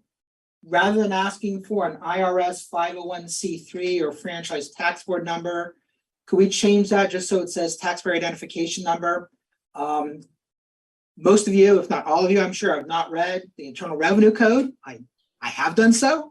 I have. And there are a great many charities, nonprofit organizations, civic organizations that are organized under something other than 501c3. So simply ask for a taxpayer ID number, I think will accomplish your goal. Any questions? Other questions? Anybody? Other questions? Let's move then to any comments from the public. Members of the public, if you'd like to address council on this item, please indicate so by raising your hand.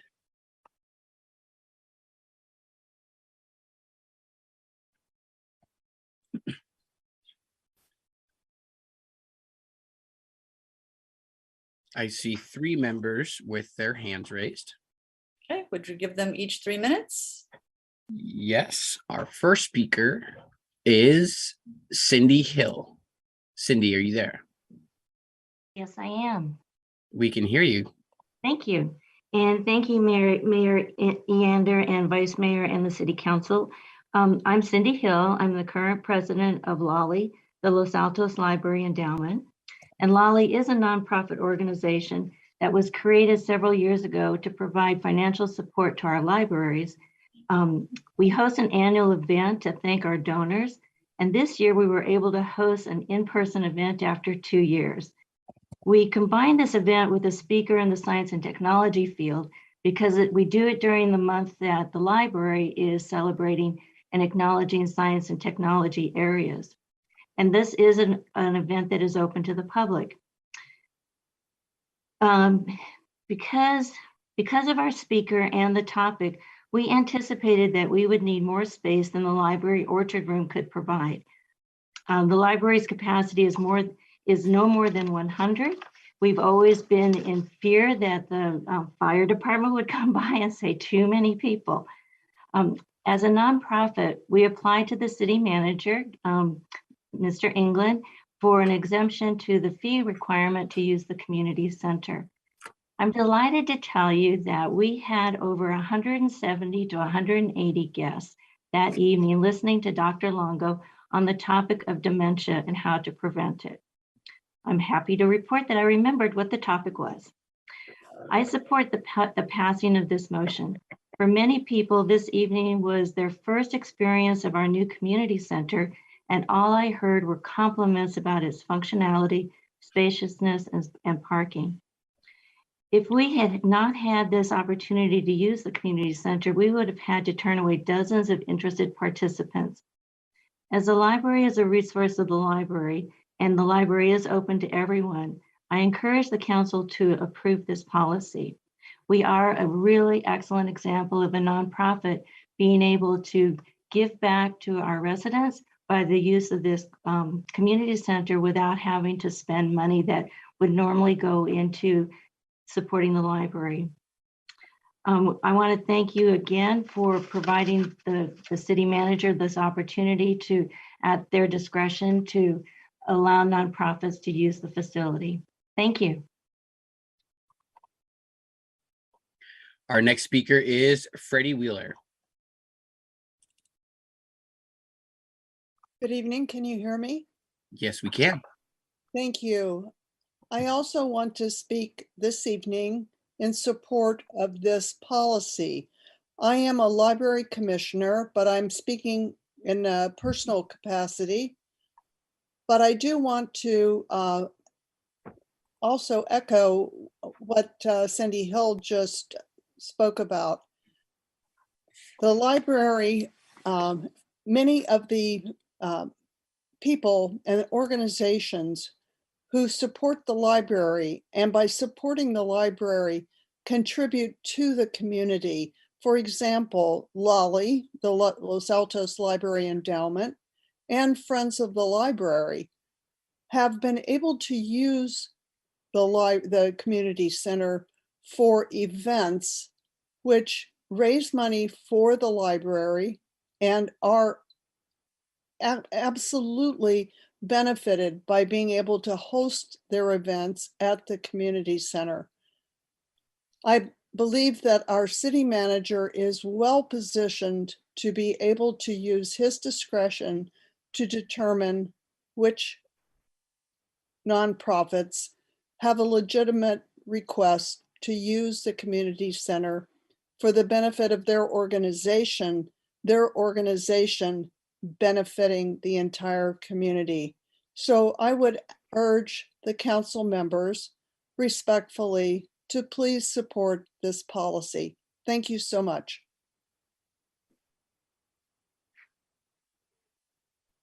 Our next speaker is Roberta Phillips. Hi, good evening. So I do think the city manager is totally capable of making these decisions, but I do have some questions and concerns. First, earlier in this year, the city, spent a good deal of time and money coming up with a fee schedule, and that is supposed to be fair and equitable to everyone. So I'm wondering, should you relook at the fee schedule? What is the reason that somebody would need to have a fee waived? Because we do have sort of set costs. We need to pay staff, we need to maintain the buildings, we need to do repairs on the buildings, we need to pay for electricity. So how are you going to have cost recovery if you're basically giving away space for free to certain organizations? And do they need to demonstrate need? And also, can you give a partial waiver? In other words, if somebody, let's say the fee would be, $10,000, could you say, okay, we'll reduce the fee by 50%? So those are, concerns that I have on, again, like I said last time, on getting objective standards and having exceptions for some unknown reason. How does the community at large know what those reasons are? How do we provide transparency? So those are the questions that I have on this policy. Thank you. Mayor, I see no other members with their hands raised. Thank you very much. I see Councilmember Flagger's hand raised.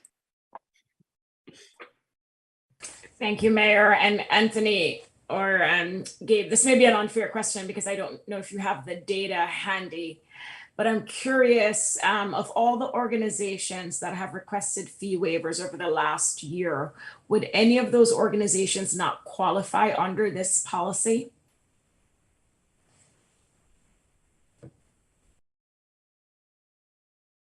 You're on mute. There you go. Jamie, do you have that data? I'm not sure if we have that data handy. No, of the requests that we've received to date, I would say most all of them would qualify. Again, one of the stipulations is that there are some that, again, being free to the community. I think there was one request where they were going to charge for the event. In that instance, under this policy, it would not qualify. But all the other ones that we received to date would qualify. Okay. And I just thought of this question, Jamie, so I didn't expect you to have, I was hoping, but I'm not surprised you don't have that data handy. And I just want to clarify when we talk about charging for events. So if an organization, a nonprofit organization, for example, is hosting a membership meeting, so it's not an event where they're charging a fee for attendance, would that type of event and nonprofit meeting qualify under this fee waiver policy? Yes. Okay, thank you. Other questions or comments from my colleagues? Go ahead, Vice Mayor. Yeah, I'm just going to make an observation, and Mr. Kaneseka, you're on a roll tonight, so thank you for this one too. I do want to point out, having spent quite a bit of time in the nonprofit sector myself, that, I wouldn't be worried that the place is going to be crawling with nonprofits for their board meetings all the time, because nonprofits can't really do it on the fly every 45 days. You need a consistent meeting space. Usually they might look at it annually. So it's not like all of a sudden every nonprofit is going to be holding a regular monthly meeting there, because you can't reserve it for, I know some places, like some of the local banks, allow you to reserve rooms for a year. So I think what I heard in some of the public comment was some concern about now all of a sudden these rooms are going to be full of people having meetings. But I don't think that can be the case in many circumstances, because regular meetings, you'll need more of a lead time to have your confirmation for your meetings. You can't be jumping around to coffee shop one day and the community center the next. So I just wanted to share that observation. May or may not be helpful, but there you go. I think it is helpful, Vice Mayor, because as I looked at this, my concern was we made a policy decision a few months ago that we would take $10 million from our park in lieu fees and plan that that's how we were going to pay off our loan for the community center. That puts a big dent in our park funding. And yet we've created a policy that says nonprofits have a discount available to them when they use the community center and other facilities. And so I'm concerned that we recognize that in providing a fee waiver here, we are basically saying we're spending money potentially to support these organizations because we think that they do something good for the community, such that if we are foregoing revenue that we otherwise really need to pay off the community center, that it's still worth it. And that says to me that we should be sure we put some bumpers and boundaries around this. Otherwise, you just make something that's nonprofit, make it available if people book it. And I don't think any of us are advocating for that. I would like to see some kind of language that says this is basically for intermittent and occasional activities and not for recurring activities. Because even given what the Vice Mayor just said about meetings, I still don't think we should be allowing folks to have regular and recurring activities for free in the facility that we are trying to book out and need to make some revenue from. But I don't know that there's anybody else who feels like that. So let's put that out there. Councilmember Liang.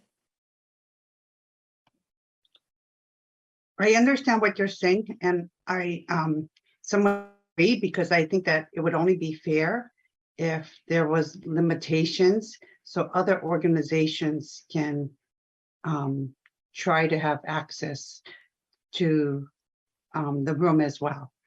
And I think if we have an organization that seems to really understand this policy and it becomes a regular thing, I am concerned about how we do this. I would like to see space available as well in South Los Altos, made available. So not only in North Los Altos at the community center, but I want to make sure that this waiver policy is made accessible to everyone in the city and make it somewhat convenient for them.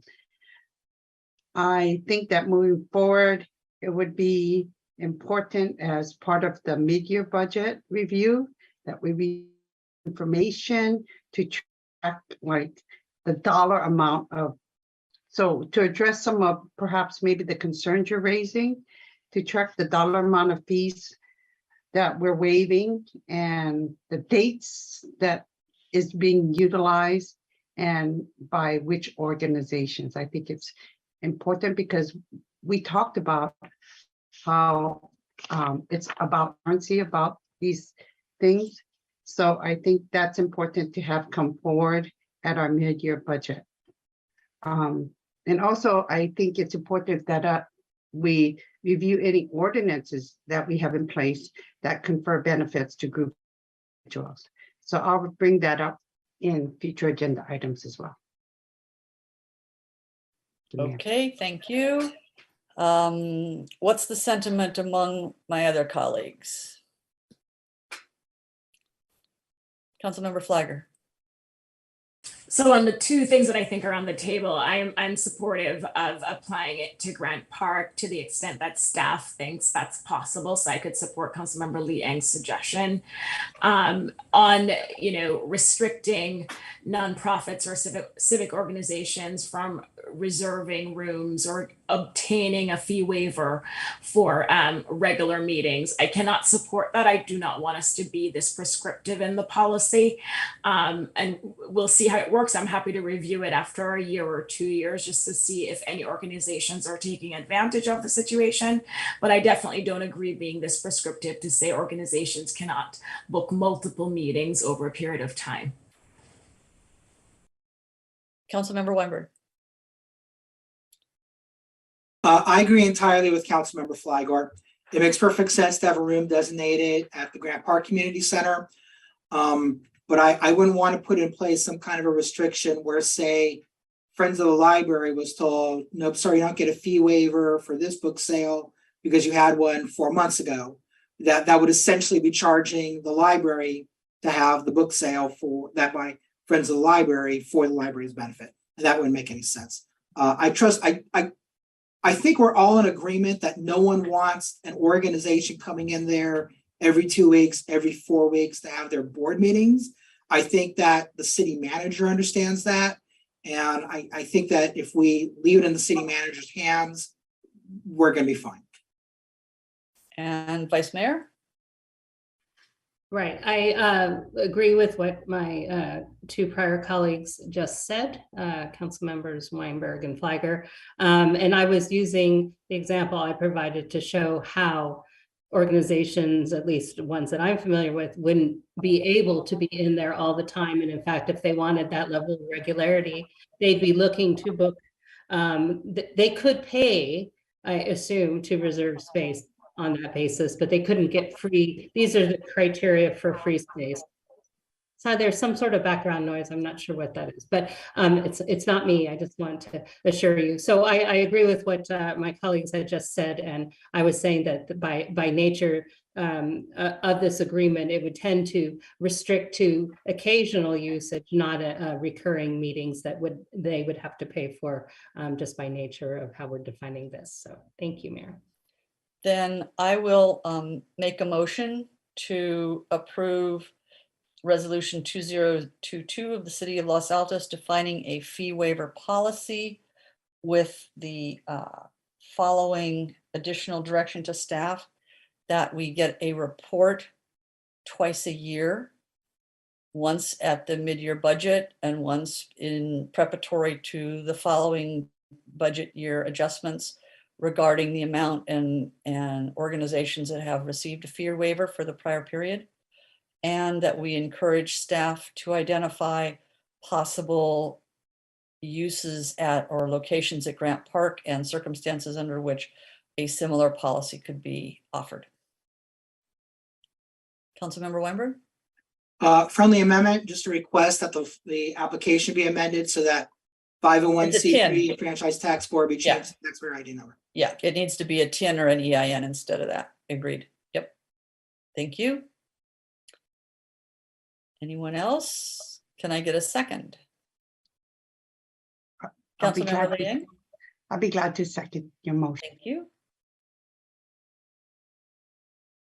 City Clerk? Thank you, Mayor. Members of the council, if you agree with the motion on the table, please indicate so. Councilmember Lee Eng. Aye. Thank you. Councilmember Weinberg. Yes. Thank you. Councilmember Flagger. Yes. Thank you. Vice Mayor Meadows. Yes, indeed. Thank you. Mayor Enander. I was so worried someone was going to say indicate so. The answer is yes. Thank you. Motion passes 5-0. It being just 1 minute before 9 o'clock and the time for our bio break, our traditional bio break. Let's take a 10-minute and then come back. Thank you all. Recording stopped.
Okay, looks like we have everybody back. So City Clerk, would you restart the recording, please? Recording in progress. Thank you. Call meeting back into order at 9:10. And we'll take up item number 11, a hybrid city council meetings. Mr. Maginot, I think this one is yours. Yes, thank you, Madam Mayor. And Madam Mayor and members of the council. I don't have a formal presentation for you this evening, but am happy to answer any questions that you may have.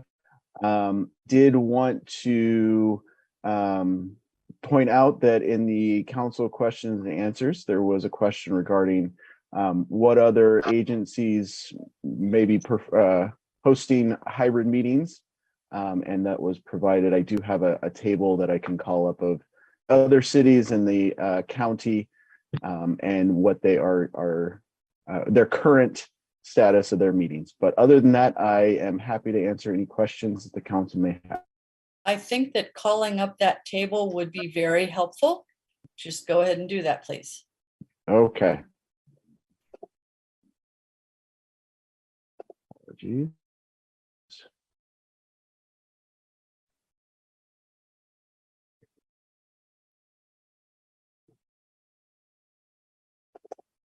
Now I have seemed to,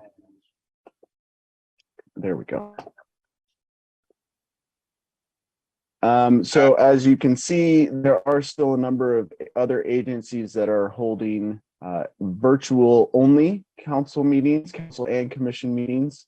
There are a few that are solely hybrid, where each council member and the members of the public all have the option to attend virtually. There are others that are hosting in person for council members, but are allowing the public options to participate remotely. There is one agency in the county which is entirely in person only, and I will comment that they have been in person only since before the pandemic started. So if I'm scanning this correctly, it looks pretty consistent that blue is virtual all the way across. What I'm looking for is where council members are either hybrid or in person, but the public is virtual only. And I'm not seeing, I thought you said that there was such a thing, but I'm not seeing that. I apologize. What I meant was that the members of the public have the virtual option. They also have the option of attending in person. And so the members of the public have the hybrid option. So if you look at, say, City of Campbell, where they are in person only, the public has the option to attend or in person or via online. Okay, good. Maybe we can leave this up and see if there are any questions from our colleagues before we go to public comment.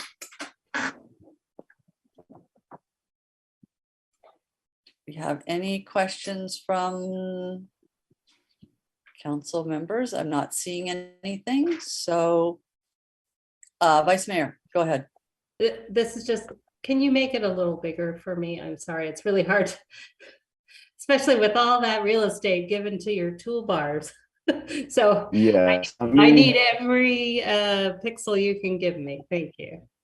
Let me, oh no.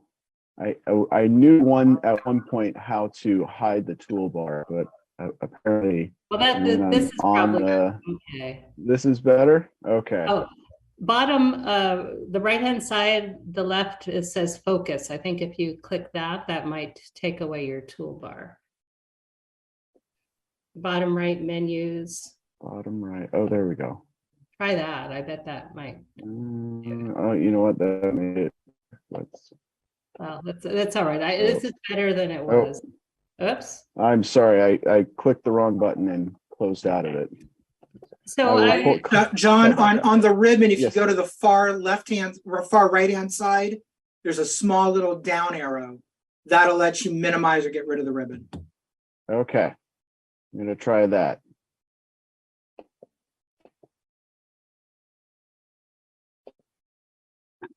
Because I didn't quite pick up the theme of your color coding, the white versus Okay, the I'm orange. sorry. Yes, Yeah. so the orange is in person only, blue is virtual only, green is hybrid, and then the white is the council are in person, but the public have the option for in person or virtual. Okay, okay. Thank you. That helps. So we've got a question from Councilmember Flagger. Thank you, Mayor, and thanks, Mr. Maginot. This is very helpful. I'd like to drill down on the cities that have the hybrid option for the council members. And the reason I'm asking is I know for the Hills, they have the hybrid model, but sometimes all 5 will show up in person, and then other times, 3 will be there in person. Do you know the requirements each of these cities with the hybrid option for council members, if they have any requirements? So for example, quorum has to be in person. For you not to appear in person, there has to be an excuse, and you're limited to 3 remote appearances every 6 months. Like, do you have that kind of detail on how they manage their hybrid meetings? I do not have that level of detail. I do have some knowledge of the state law, which recently went into effect, which is AB 2449, which for intents purposes sort of evolved from AB 361. Which does have a number of requirements and restrictions on how often council members can participate by a teleconference. It does also include that, or state that as long the state has the governor has issued his executive order, an executive order, declared a state of emergency, and the city has continued to adopt a resolution declaring a state of emergency, that those restrictions and requirements, the city does not have to comply with those. And so it really is up to the city and the city council how you wish to hold your, if you wish to hold hybrid meetings, what restrictions and requirements you wish to place upon those. But as long as we are in a state of emergency and we continue to adopt the emergency declaration every 30 days, then we do have to comply with certain elements of the Brown Act. Got it. Thank you, John. Very helpful. Okay, I don't see any other hands raised from my colleagues. Mr. Weinberg, go ahead. Thank you, Madam Mayor. Mr. Maginot, if the council wanted to adopt some kind of a hybrid model, how quickly would staff be able to accommodate that? In other words, could we do that as soon as the next meeting? I thank you very much for the question. I'll answer it in 2 parts. The first part is we could adopt it as soon as the next meeting. We, as the council is aware, you had a direction in the spring to start having hybrid meetings after the summer break. Staff went through the process of figuring out how we would do that, and was able to figure out the process for hosting a hybrid meeting. Of course, then we saw the spike in case numbers, and so council continued to meet virtually. So we could, as soon as the next meeting, begin hosting hybrid meetings. The second part is, however, I'd like to add a little, provide a little information to the council, which may help in determining when. We are planning on doing some work at City Hall, including some construction work, including on the front counter to make it more usable and more accessible. We hope to have that work done by December, but certainly by the end of the calendar year. and would hope to be able to use the council chambers as sort of the front entrance to City Hall and as a staging area while that is going on. And and I know Vice Mayor, you will recall this from Planning Commission. I don't know if Councilmember Weinberg ever saw when staff was set up in council chambers when we were doing the considerable remodeling of ADA compliant restrooms. So I think, Mr. Maginot, is that the kind of scenario you're talking about? Very similar, yes, though significantly shorter amount of time.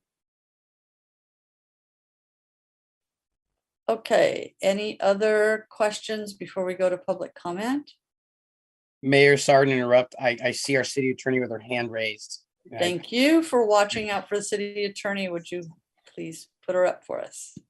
I just wanted to clarify something about what John said. AB 2449 starts in January 23. So we're still under AB 361, and we can continue under AB 361. And unless and until the governor rescinds the state of emergency, because under 361 we get to do our meetings remote and not post sites and not have to come under those exceptions. But if that state emergency declaration is rescinded, then we would be coming under, and if it's after January, we would be coming under AB 2449, where you would have to make some exceptions for, and there would be limitations on the meetings. And so, John, I know you and I have been talking about this a lot. I just wanted to clarify that right now we're still under SB 361, but then as of January, we could come under 2449 if the governor rescinds or repeals the state of emergency. So I wanted to clarify that. So we still have some options, but the options depend on what right now what the governor does. So I'm going to just leave it like that. So, which I think leads to the logical next question for Mr. Maginot. Do you have any idea what the governor's planning to do?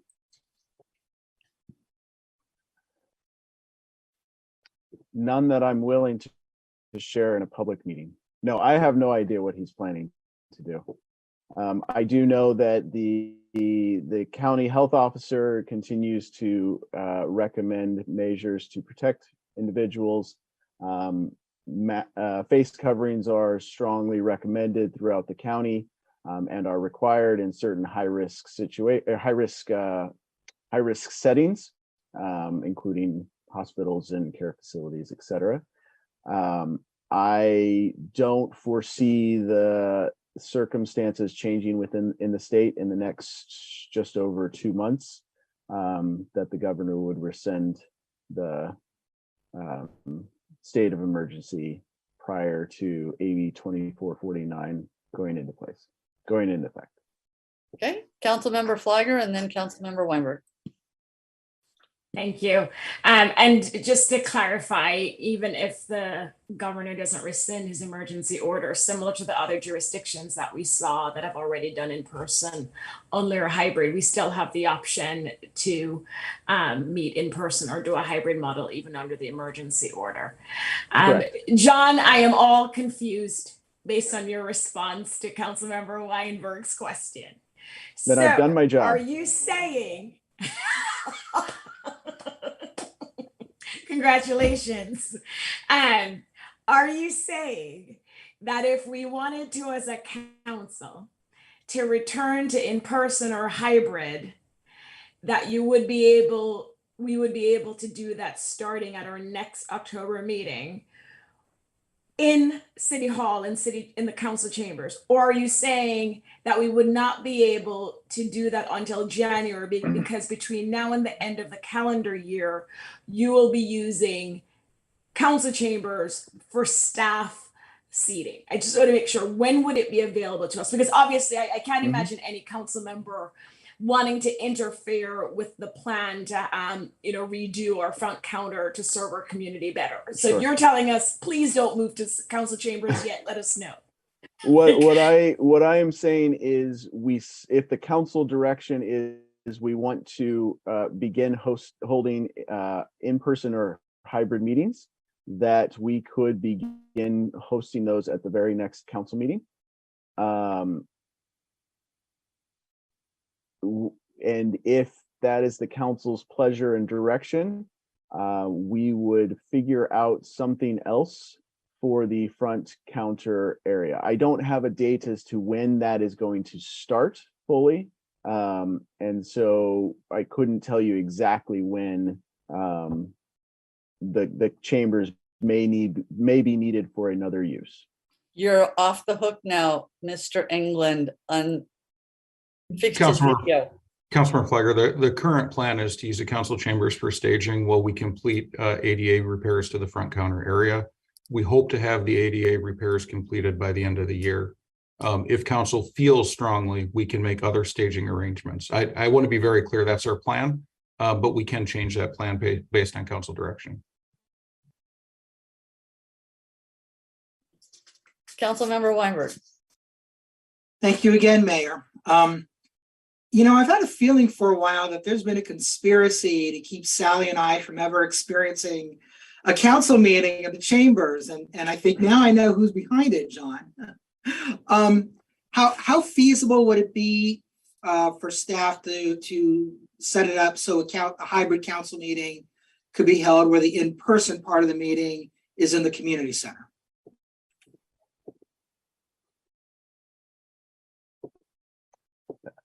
Entirely doable.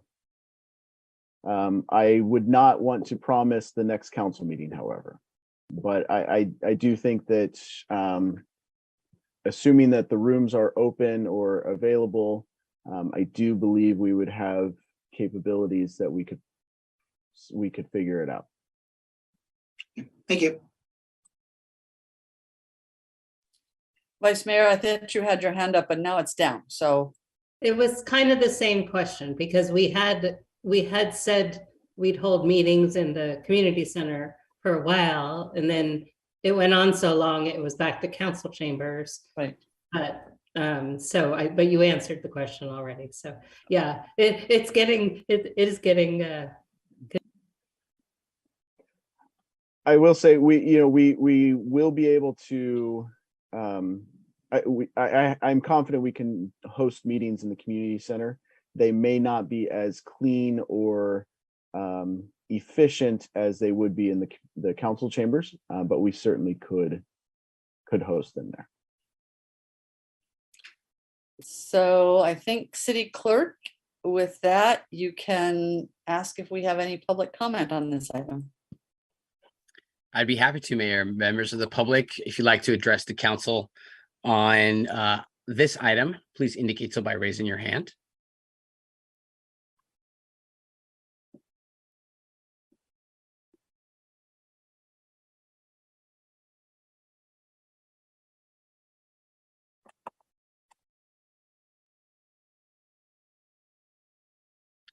I see two members of the public with their hands raised. Is it just me? It looks like the city attorney has her hand up too, though. That's correct. Oh, she took it down. She heard you, Vice Mayor. So let's go ahead, City Clerk, with 3 minutes. You got it. Our first speaker this evening on this item is Miss Roberta Phillips. Hi, good evening. Hello. So, I would like to see you continue the virtual meetings if possible. I think that there are a lot of older adults that still need to wait for getting their next booster shot, timing it with their last booster shot. I know that my husband, for example, needs to wait a while longer before he has his next one, but it's very necessary for the seniors and people with other medical conditions to have that. And I wouldn't want us to give up unless the governor changed his mind, the ability to have the virtual meeting. So I hope that you will continue for a while, give staff the ability to use the council chambers as, to do the ADA improvements, and we'll address this in another couple of months from now and see where we're at, because I'm still seeing on a weekly basis friends and neighbors that I know that are getting COVID. Thank you. Our next speaker is Joe Bedonato. Mr. Bedonato, are you there? Yes, thank you. I'm not here to comment on the timing of when you go to in-person or not. I think that's totally up to the availability of the facility, as well as the preferences of the council. But I do want to advocate for a hybrid approach moving forward, if that's still in question. I really view this as an accessibility issue, and there are many. I always hear council members talk about engaging the public more and trying to get more people from the city to get their voices heard. And there are many times where there's a single topic that somebody might want to attend and comment on or listen to, and to have to drive down to City Hall, wait for a couple of hours for the thing to come up, potentially it gets postponed, they get sent back on their way again. I think it's really handy for the public to be able to attend virtually in a hybrid format, depending on what you do with the council members or the commissioners. I also think there are many occasions where you, as council members, or in the future, when I'm on a commission, someone could be traveling for work, or as our mayor recently had surgery, just not convenient to be able to make it into a facility.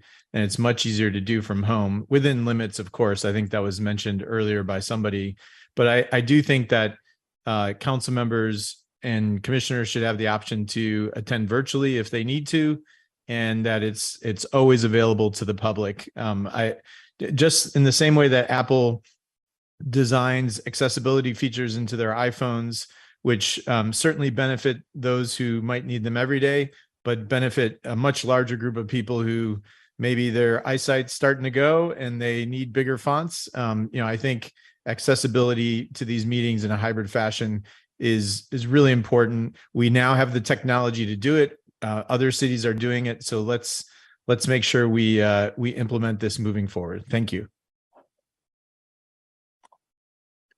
Okay, let me bring it back to my colleagues and just kind of hear what each of you is thinking. Councilmember Flyer, you start us off, and then Councilmember Weinberg. Happy to. So I'm definitely supportive of moving toward a hybrid for both council members and for the public. And I agree with what Joe Bedonato just said about having a hybrid option for members of the public for the obvious reasons that we're all aware of today. So that would be my strong preference for council, to move to a hybrid model for its meetings. And so I am pushing back on the city manager and the assistant city manager, because if there is no real alternative to staging staff, then I am fine waiting till January, unless we do the community center, because I really would not want to inconvenience staff. But if you do have a realistic alternative to staging staff somewhere else, for example, at Lacey, then I would definitely prefer going back to council chambers, starting with a hybrid model as soon as possible. Councilmember Weinberg. Thank you, Madam Mayor. I agree with everything Councilmember Flygor said, except for the last part. I think that we are ready to move to a hybrid model, and I would support doing so as soon as staff is able to do so, hopefully the next meeting, but maybe the one following, with our meetings to take place at the community center until the front counter is ready and planning moves out of chambers. Vice Mayor? Yes, so I'm going to take it into parts, council. I'm going to end with council, talk about the public first and the commission's second. So I think the public from here on out will always need to have the hybrid option. It's a question of whether you have them come in public and manage the hybrid, but the hybrid ship has sailed. The public has to be able to access our council meetings. I want to note that actually Roberta and Joe agreed with each other, and we agree with them as well. So, that's a given in my mind anyway. Of course, council can have other thoughts about it. So I just wanted to make that clear. I think once council goes to hybrid, and I would support it being as soon as possible, then I think each commission, at least in the near term, could potentially choose between hybrid or virtual, because I think we said we'd be the test case and then they could layer in. So I would propose that each commission could consider whether they wanted to do hybrid or stay completely virtual. But I would support, if it's not the next meeting, then let's make it the one after. It has to be in the community center. We already chose that option one time. I really would like to do what's easier for staff, but at this point, there's just always some reason not to do it. I think we really need to, at least some of us, the hybrid option gives the ability, if like last time when I didn't have my voice, I wouldn't come in and cough all over everybody. But, so I support hybrid as soon as possible for council, for the commissions to make their choice, and the public to have that option always. Councilmember Lee Ng. Thank you, Mayor. We received information recently at a county meeting about how the COVID numbers have quadrupled in the sewer waste data. So I'm not in a quick rush to come back, especially with flu season around the corner, and as well as we're going to experience some winter weather. So I don't mind waiting till after the new year. So I'm okay with continuing virtually till the new year. Okay. Well, I think we're all in violent agreement that hybrid for public is the future. It's the now and the future. With respect to the vice mayor and council member Weinberg ever being able to be in council chambers, I think we all should start by having sympathy for council member Flagger, who was the first mayor who never conducted a meeting in council chambers. And now you're going to hear me say, I think it's probably wise if I plan to be the second, because with the inconvenience to staff if they aren't in that building, and having watched what happened when the other remodeling was done, how convenient it was that they were still in the same building, so that the people who were doing permit interviews and needed to go and get someone from planning staff or building staff, and there was people back and forth between planning and building department and the people that were in council chambers. Although I admire staff's willingness to make accommodations, we really should let them be in that building. So that, to me, just is a question then of, do we try to go back soon into the community center? And for me, the idea that we might do that for 1 or 2 or 3 meetings, and then either it's going to get better by January 1st or everything is going to get worse with COVID and nobody knows. To me, it's not worth the hassle to staff. So my preference would be to remain as we are. have staff finish up with the remodeling as soon as possible, with the expectation that we can come back, or whoever's on council can come back in January into council chambers, assuming that the COVID numbers don't become grossly exaggerated between now and then, which of course they might. Vice Mayor, you have your hand up.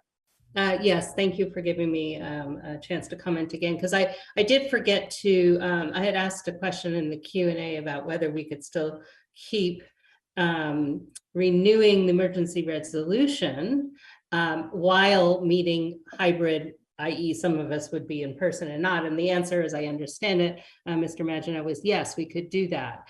So hybrid gives us two kinds of flexibility. One is, you know, we don't all have to be there in person anyway, based on a circumstance or comfort level.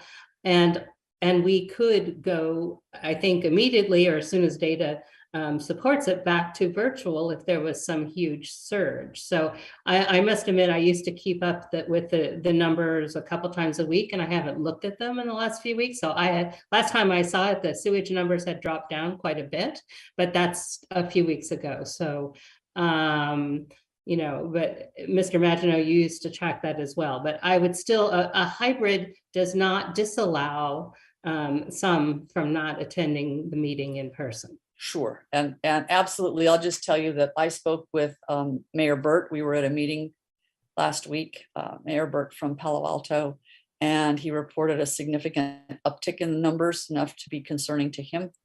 But as you say, that going up or down does not preclude hybrid. My only concern is the disruption to staff of trying to set up in the community center for what might be, you know, 2 or 3 meetings, and then turn around and go back to council chambers. And it just doesn't seem to me that it's worth that disruption to staff. But you may all have different opinions, and we'll go to Council Member Flagger.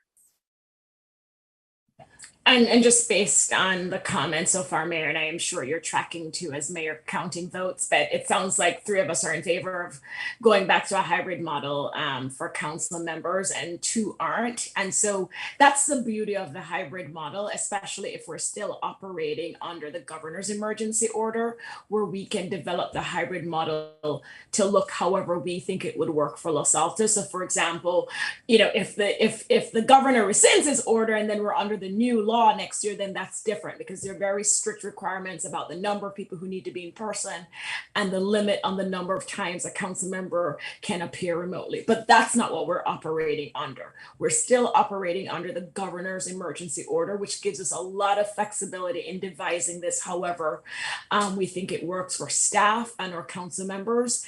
And so I would propose moving forward with the community center as soon as staff is able to get us there. And if 2 council members, you don't need an excuse, and there's no limit on the number of times you can appear remotely. I am comfortable saying, let's move forward, and who can appear in person, they will. And if you can't, it's fine, you can appear remotely. I just want to make one observation on a comment you made. I don't think we have a situation with 3 council members who want to move the hybrid and 2 who don't. I think the difference among us is whether we want to inconvenience staff by asking them to work in setting us up for the community center for what might be only 2 or 3 meetings. And that is, I think, where the difference lies. However, recognizing that that may be indeed what the majority wishes to do, then I think that's yours to make that motion, if that's what you would like to do. And before I make the motion, Mayor, just 2 points on that. One, I look to the city manager to let us know if this is an inconvenience. I wouldn't want that to be said that somehow majority of us are, you know, putting staff in an uncomfortable or an inconvenient situation. So I'd look to Mr. England to let us know if this will really inconvenience staff. And to your point that you made earlier, you and I may not be here next year. So we're really just looking through the end of this calendar year for us. Right. And so Mr. England, could you please address whether or not it will be an inconvenience for staff to move us to the community center? Councilmember Flagger, I believe we are going to have a virtual board meeting in the community center this month that we're confident we can pull off.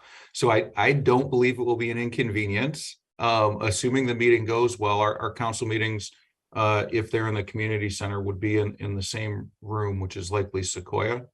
We do, as Mr. Maginot said, need to confirm those rooms are also available and not currently rented at this time.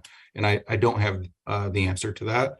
But again, assuming the hybrid meeting this month goes well and the rooms aren't rented, we could certainly accommodate council if that's the direction. Do you know what date is that meeting that you're referring to, Mr. England? I can look it up. 1 second. I think it may be I this do know. Thursday. Is it this It is- Thursday? Is it? It is Thursday.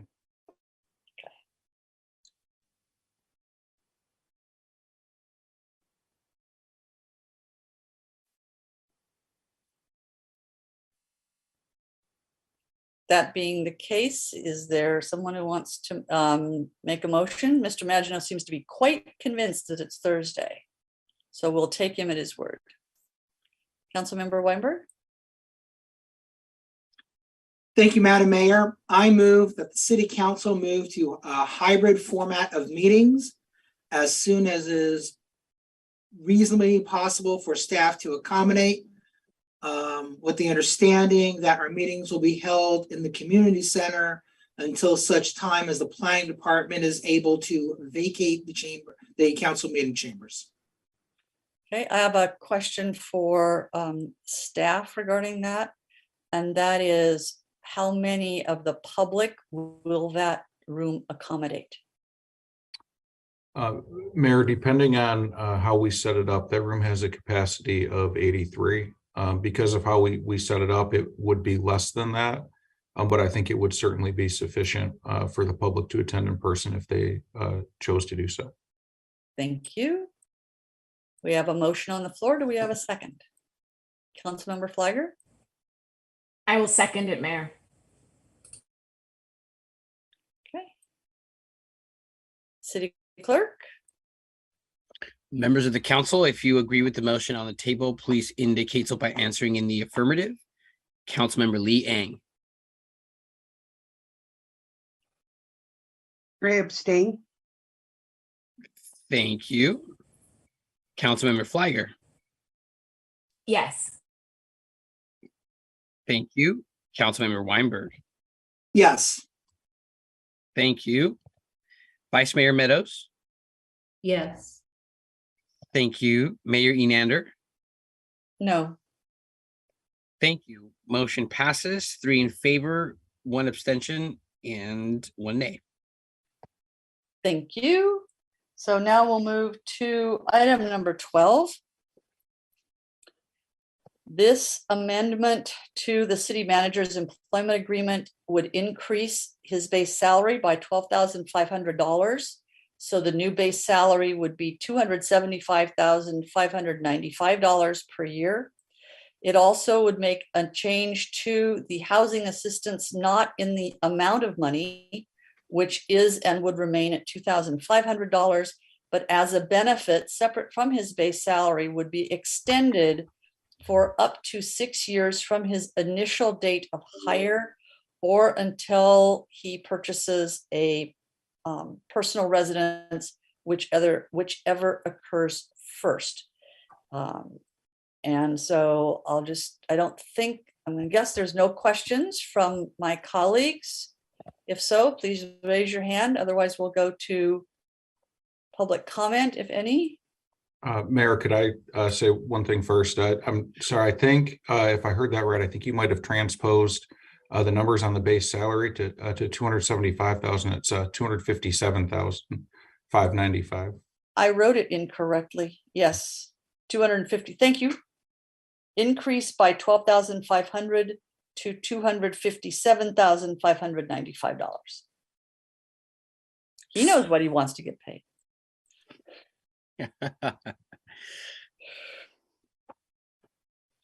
Seeing no questions or hands from my colleagues, City Clerk, would you inquire of the public, please? Members of the public, if you'd like to address the council on the city manager's contract, please indicate so by raising your hand.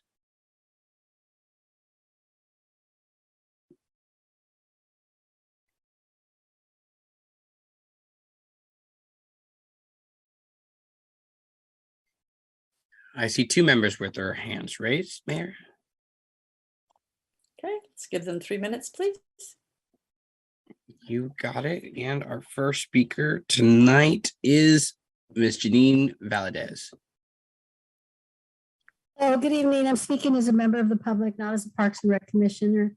All I have to say is Mr. Engelland is worth every penny. Thank you. Thank you, Ms. Valdez. Our next speaker is Ms. Roberta Phillips. Hi, good evening, everybody. I just really want to compliment Dave England. He's just done an outstanding job in community outreach in the area of finance, and really has taken our city to heart. I hope that the 6 years that he's given, that he will be here for at least the next 6 years. So I think it's important to recognize him, applaud him, thank him so much for what he's doing for our city. So thank you, Mr. England. Thank you. And I apologize for not starting the timer, but I think that was under 3 minutes. Oh, we have one more person. More, yeah. Thank you for that. Our next speaker is Mr. Joe Benedato. Are you there?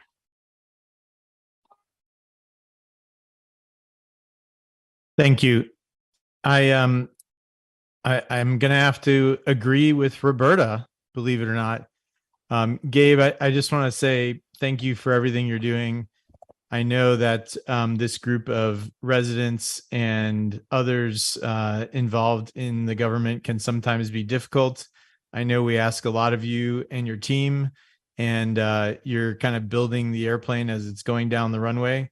There are many people in town who really appreciate the work that you're doing to uncover the fiscal situations that we have and rectify them, and do the outreach that you do, gather information on whatever the the reach codes or anything else. So thank you so much for that work, and I hope we continue to espouse this philosophy of treating our city staff well, paying them well, and gradually upgrading the capabilities of the entire staff. Thank you so much. All right, that seems to conclude our public comment on this item. Thank you. Councilmember Lee Eng, do you want to make a comment? Yes, I would like to thank the city manager. You're on mute. I'm ready to make a motion I move that we approve the amendment of the city manager employment agreement. And I also would like to comment that I want to thank our city manager, Gabe England, for wonderful work he's been doing, and let you know how much we appreciate you. And it's great to see that, you have really brought the together and have, done so much for Los Altos. Thank you. And I'm going to exercise prerogative here, Mr. Weinberg, as one of the two council members who worked on this with Mr. England, to second this motion, and also to thank my colleagues, and also especially Vice Mayor Meadows for her work as we worked our way through this process. I think it went very well, and thank Mr. England. And I know we all wanted a chance to say thank you. So I'll stop here with my thank you. I've expressed it privately as well. This represented an extraordinary success in wonderful hire and wonderful person who is doing immense good for our city. Thank you so much.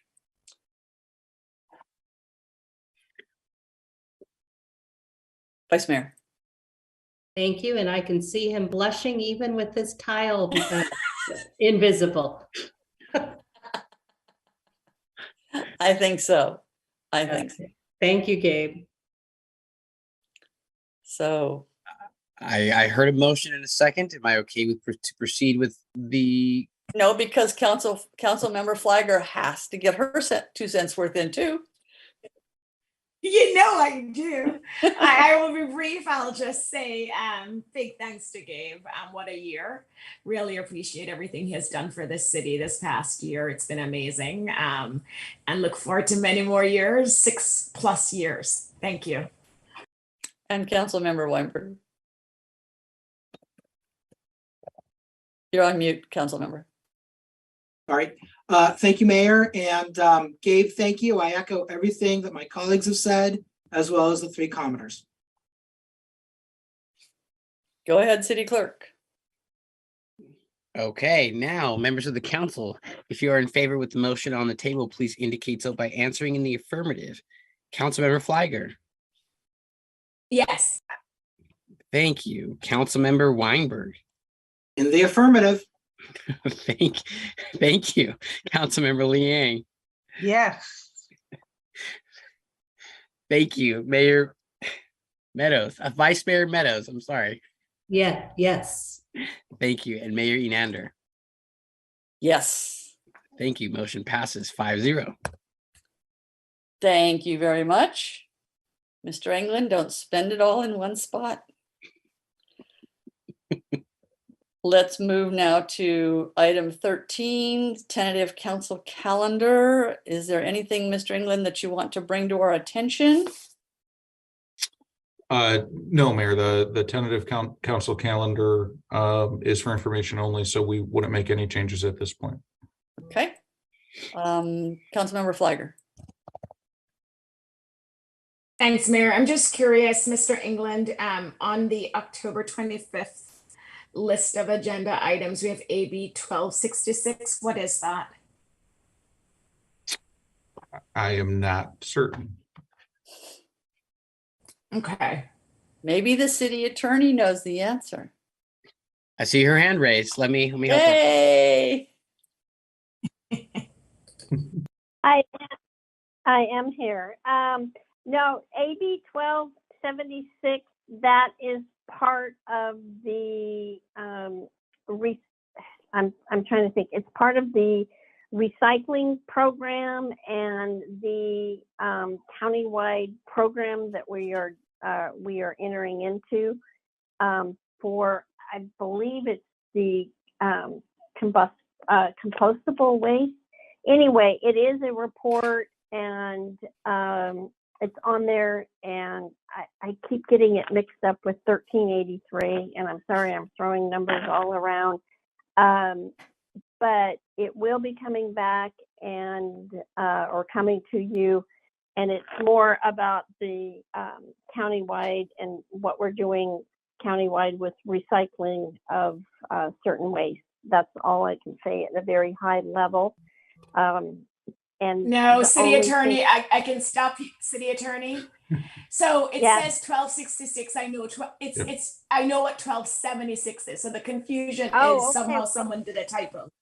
So no, it's 12. Got it. Because Thank I don't know what 1266. Okay, so but the 1276 is about recycling and all of that. So I don't know if I don't know a 1266.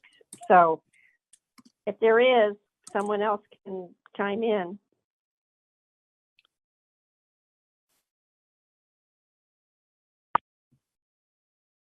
Got me. I believe it was a typo. Typo, yeah. 1276 is the single-use plastic. Right. But it says public hearing.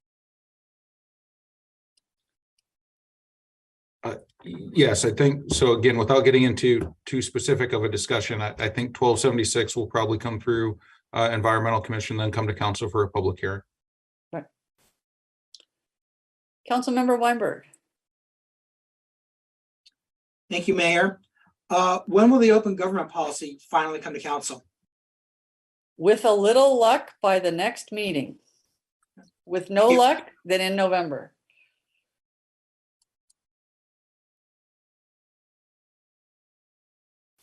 Councilmember Meadows. Yes, so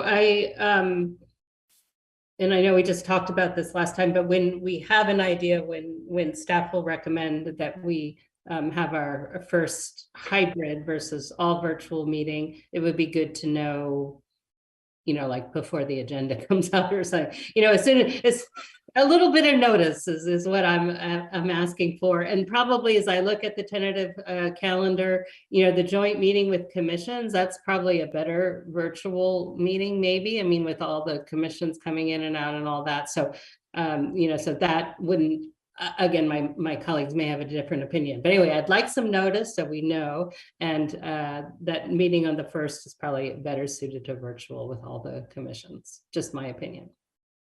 We will be sure to provide notice to council and the community. Okay, and do we have any council reports? Anybody want to report?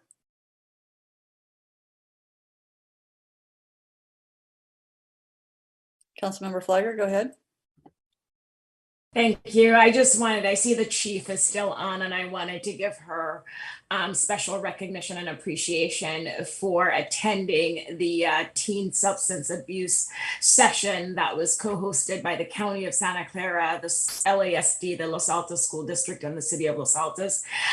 She attended, she participated, and was super helpful and responsive to a lot of the residents' questions and concerns. And this was in the evening. So I really want to thank her and recognize the time she made for that event. Thank you. And I'll report on 2 items. This also is a thank you to the chief as well as to Captain Krause, who attended with me the safety planning meeting at Montclair School. As the rest of you will understand, and as the chief is learning, Montclair presents a very unique situation for us in terms of our elementary school because we do cross jurisdictions. And it was a very good meeting. They have a new principal there. She's from Ohio, so she still has a little bit of culture shock, I think, with being in California schools, but it was, I think, very helpful. And I also want to especially thank Captain Krause, who provides terrific assistance as well as continuity in this case for the work done with our elementary and junior highs, as well as our high schools, on student safety, especially student safety on campus. So thank you to Chief on that. And then as well, I attended a meeting with former Los Angeles Mayor Anthony Villaraigosa, who has been appointed by the governor to hold a series of listening sessions around the state with elected officials, mayors, especially regarding the governor's budgeted amount of infrastructure for the next year, as well as the money coming out of the federal Inflation Reduction and Infrastructure Act. So we met, there were, I think, 5 mayors there with former Mayor Villaraigosa, and it was very interesting that they're wanting to know what to do, but is obviously very complex. And they will be looking especially to region-wide projects. And so we can look toward working with our colleagues in other cities on things that would be infrastructure projects that benefit the region. So I think the best question was asked by Mountain View Mayor Lucas Ramirez, who said, what do we do to get the best shot of winning? And the dear former mayor looked at him and said, "Are you 19? So poor Lucas was horribly embarrassed, but he really did ask the best question, to which we didn't get a good answer. So at any rate, it was quite an interesting meeting, and there'll be obviously more to come as that money gets parceled out, what looks to be particularly between environmental and water things, and then transportation. So it looks like about 80% of it will be transportation related, and about 20% will be over on the environmental and water related side. So those are the main things I'll report. Councilmember Flagger, you're square lit up. No, Councilmember Lee Ng, go ahead. Thank you, Mayor. I do want to report that our new teen center is open. There's going to be drop-in hours. So our youth can take advantage of that. So just wanted to share that our teen commission is working hard and bringing forth some activities that will highlight some of the talents our youth have as well. And I didn't know if you want us to do future agenda items at this time. Would you like me Sure, to go do ahead. that? Okay, thanks, ma'am. So I would like to agendize a discussion regarding cities association moving forward to form a JPA. I don't think we ever had a discussion or had any updates about that, but I'm reading it in the newspaper. So I am disappointed that that has not come forth and that our representative is not going to represent what we as a whole council would like. So I'd like to agendize that for our next meeting. So I appreciate if I could get support on that. I was a little confused by what I read in the paper. So without going into any of the substance of the matter and just a scheduling issue, Councilmember Flagger, Hello? can you enlighten us? Hello? I'm sorry. Jolie's the trying to attorney? talk. Yes, this is very awkward. This item will be coming before you. There is, and not to get into a discussion, there is a final draft JPA. It will be agendized for discussion. So there has not been any, it's still in the draft form and it will be coming to the council for review and approval. So I just want to let you know that there is nothing that, no cities have taken it to their city councils at this time. It will be coming to the city councils in the near future. So I just want to let you know it's not being withheld from Los Altos. It's just that it's still going through the drafting process. I think that my request is that we had a discussion so our rep can at least convey what we as a body think, so that way it can be represented as they move forward to have that discussion on whether. And you might not, and so we can bring I don't understand. Well, I'm not going to get into a discussion there. You're going to put it on a future agenda item and we may not even have a draft for you to discuss. And so okay, you bring it to a future agenda item. I guess that's what, if the council wants to do that, they can do that, but you won't be able to comment. You'll be commenting on something that you don't even have a draft on. And that's what I'm trying to say, is maybe you should wait for the draft.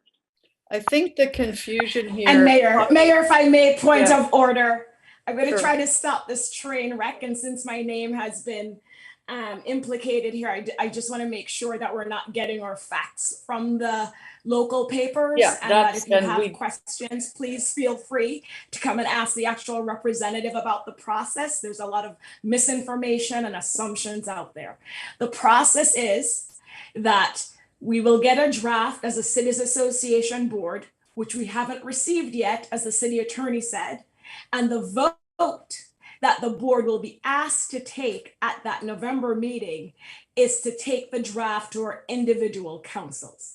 So to pass a JPA agreement, each council has to vote on it. So my vote will not be to approve any JPA. I do not have that authority. The entire council has to review and approve a JPA agreement. And so the draft agreement will come to council and we'll have that opportunity to review and discuss it. Those are the facts.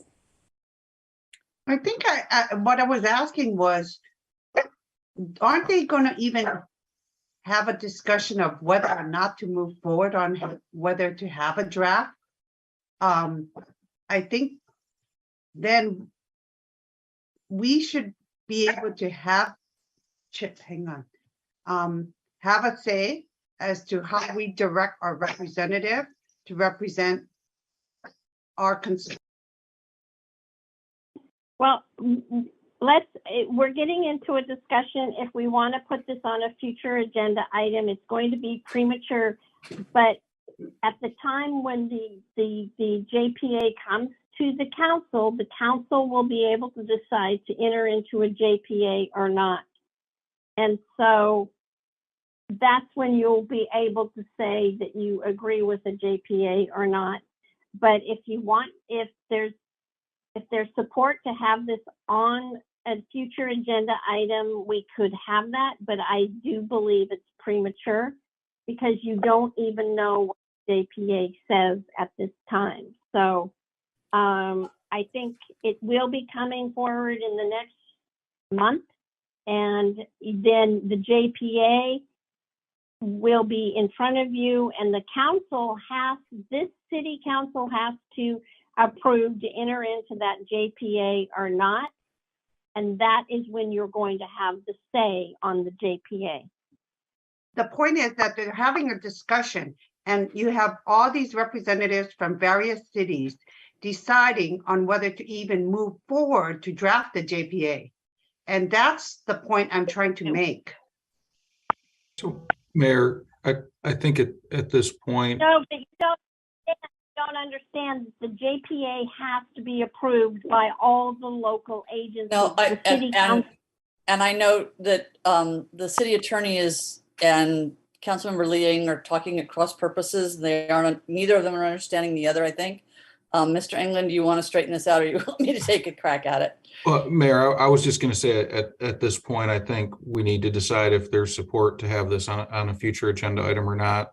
I do understand Councilmember Liang saying there should have been a conversation to determine if Los Altos wanted to move forward or not. I also understand what Jolie is saying is the draft has not come to council. It will come to council in a month, but we can't have a substantive discussion with a question and answer for an item that's not on the agenda.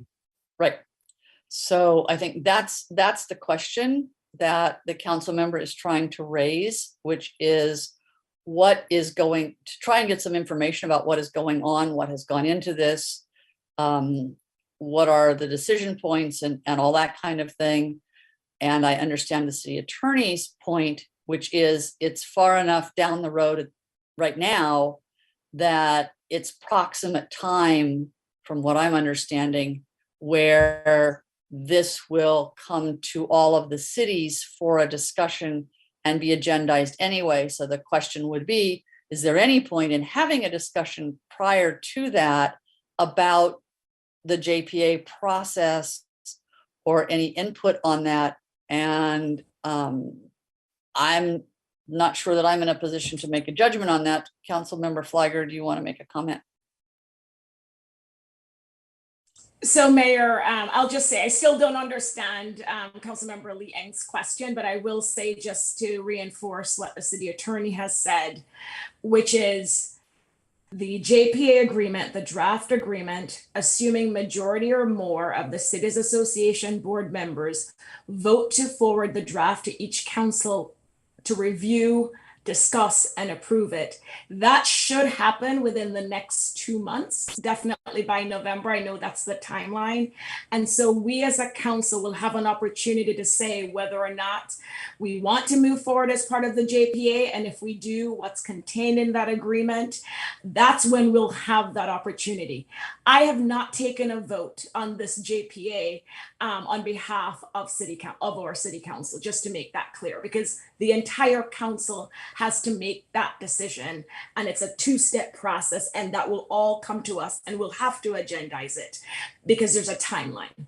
So I think the question or the concern is you are going to be asked to vote in your role as a board member about potentially referring this to cities where at the time when our council has not considered the issue or asked you or suggested or told you to take a position about making such a recommendation. And I think that is what the council member Liang is asking about, is should we not, in fact, as a council, be discussing the matter and directing you how we would want you to vote on that recommendation? I believe that is what her question is. And what Yes, thank you, recommendation Mayor. is that? And That's what I'm also- not clear on. Okay, and then, so let me clarify that. and if you're not clear, I'm the one that raised it, and I think I should be able to clarify it, is that, and I hear the city manager's concern and the city attorney's concern, but the city manager made it clear. We have not, it's getting to a point where you're going to have to discuss whether or not to have an attorney draft a JPA. It's going to be, and there's They're long past that. No, I believe they are long past that. Well, we can, you know what, we can just put this on a future agenda item and we can have this discussion, and it's going to be premature because there will not be a JPA before you, but the role of, let's just put it on a future agenda item. I think that having a future agenda item where Councilmember Flagler can brief us as to what the process is, what the status of things are, and so on would be very helpful. But I don't want Yes, I think, Mayor, I'm happy to do that, because at our next meeting, that's when we're actually going to get an update on the process. So I wouldn't have an update for you yet. At our next board meeting, or Cities Association attorney who has been meeting with the city managers and the different city attorneys, and I've not been we need part to of go those into meetings. details, but if you would be prepared to make a report on October 25th regarding process and status, I think we should ask the city manager to include that in our agenda. I would like a clarification. Councilmember, go Mayor. ahead. I just want to make sure that it's not just an update or a briefing. I think that if we get information and that we can provide direction, I would like that opportunity for us to have that discussion to do so. So I don't want the agenda item to be narrowly drafted. Here's the update. We will have it open, but it's going to be so premature because you will want to give direction on a JPA that you have not seen, but we will put it on the agenda. We will put it on. But we never know.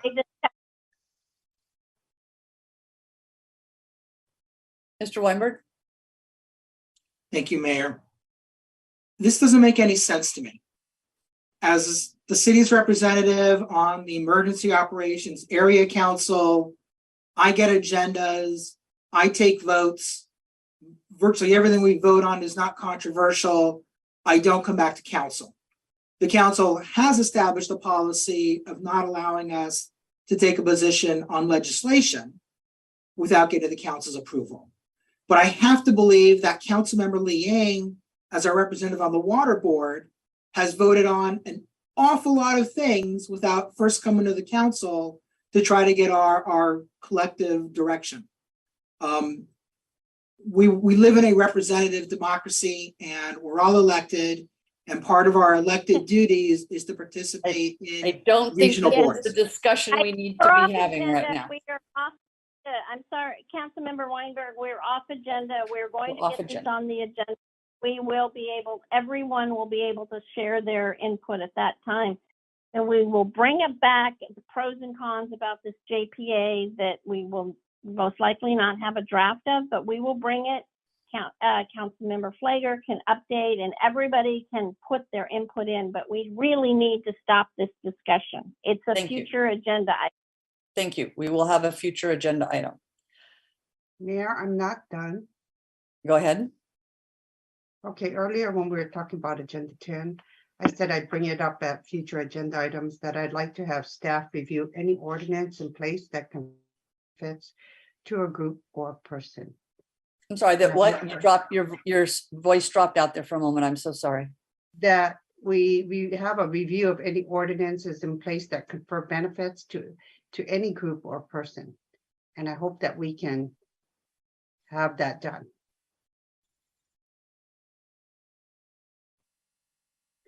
I think that's just a matter of staff doing some research and doing a report back at a time that they can make that happen. Mr. England, do you understand what she's asking? Yes, Mayor, I believe I do. I believe Councilmember Liang is asking for any ordinance or policy that would provide benefits such as city providing waivers, grants, aid, or anything similar to that. So potentially special events policy or use of city facilities. Okay, so that would be something pretty straightforward for staff to report on. Yes. Assuming there's council support, yes, Mayor. I think it would be Yeah, wise just to kind of close the loop. So, Yeah, you would definitely need council support, yeah. right. So I would support doing that just to close the loop on, since we are looking at, we've looked at 2 policies and approved 2 policies tonight that are kind of related to that, to see whether there's anything else out there. Is there anyone else who would like to see that happen? I have my hand raised, Mayor, if I may. Yes. I Please don't go know. ahead, Vice Mayor. I don't understand what the assignment, what purpose this assignment is supposed to serve. So I would be open to hearing an explanation, but at the moment I can't support it because I don't understand what it's supposed to tell us. I think it just helps to clarify, like when we had information coming back. So when it'll help us clarify what changes we would need to any of our policies. So we get a clear understanding, just like when we provided direction to at our budget cycles to get information on how much it's just that additional data and information. I think what the council member is suggesting is just a quick search to see whether the policies that we passed tonight are affected or could be affected by any other documents that may be buried in our code somewhere, where there are other benefits that are accrued to organizations, nonprofits or community organizations, where they might either be supplemental to or in conflict with the policies that we passed tonight. So so city manager, is it clear to you? Because it still makes no sense.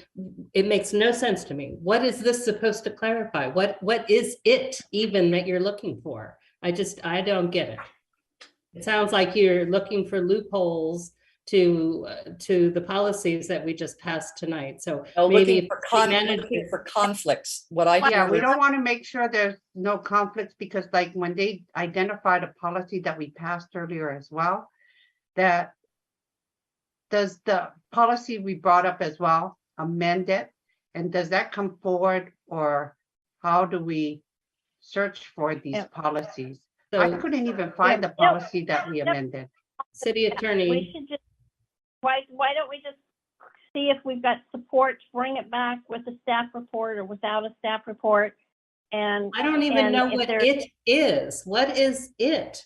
I mean, I know, but we're getting into a discussion. We're getting into another discussion. And so Gabe, the city manager has, I think he understands maybe what this question is, but if we have 2 people, we can bring it back for a discussion. And if we have 3, we can have a staff report. So, well, that's all I'm asking is for the city manager to say if he understands it and what it is. That would help me understand it and what it is being suggested. I don't, but I think he does, most likely from conversations with council members or something, but I don't get what the it is myself. But if we can come back with an agenda item about what are these other policies for fee waivers, or I think that's what the council member was saying. We could go back and look at those and do something like that and give a report back, and then it would at least be on the agenda for a discussion. And maybe the city manager could explain more, but that's what I'm getting out of this. But we're getting into another discussion. We should just either get it on the agenda or not get it on the agenda. That's what I'm saying. So Gabe, unless I hear that you know what this is, I don't support it. I think, Vice Mayor, I think staff would look at areas in the code like our special events policy, where the city provides support or contributes or waives fees. I would do a search for ordinances or policies like that and report those back.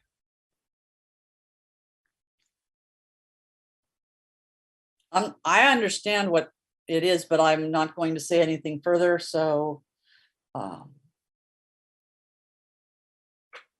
think we at a minimum, we can agendize this and Mr. England could know whether it's appropriate, because he also has the ability, if he thinks it's something that needs to be agendized with staff information, he has the authority to add that as well. So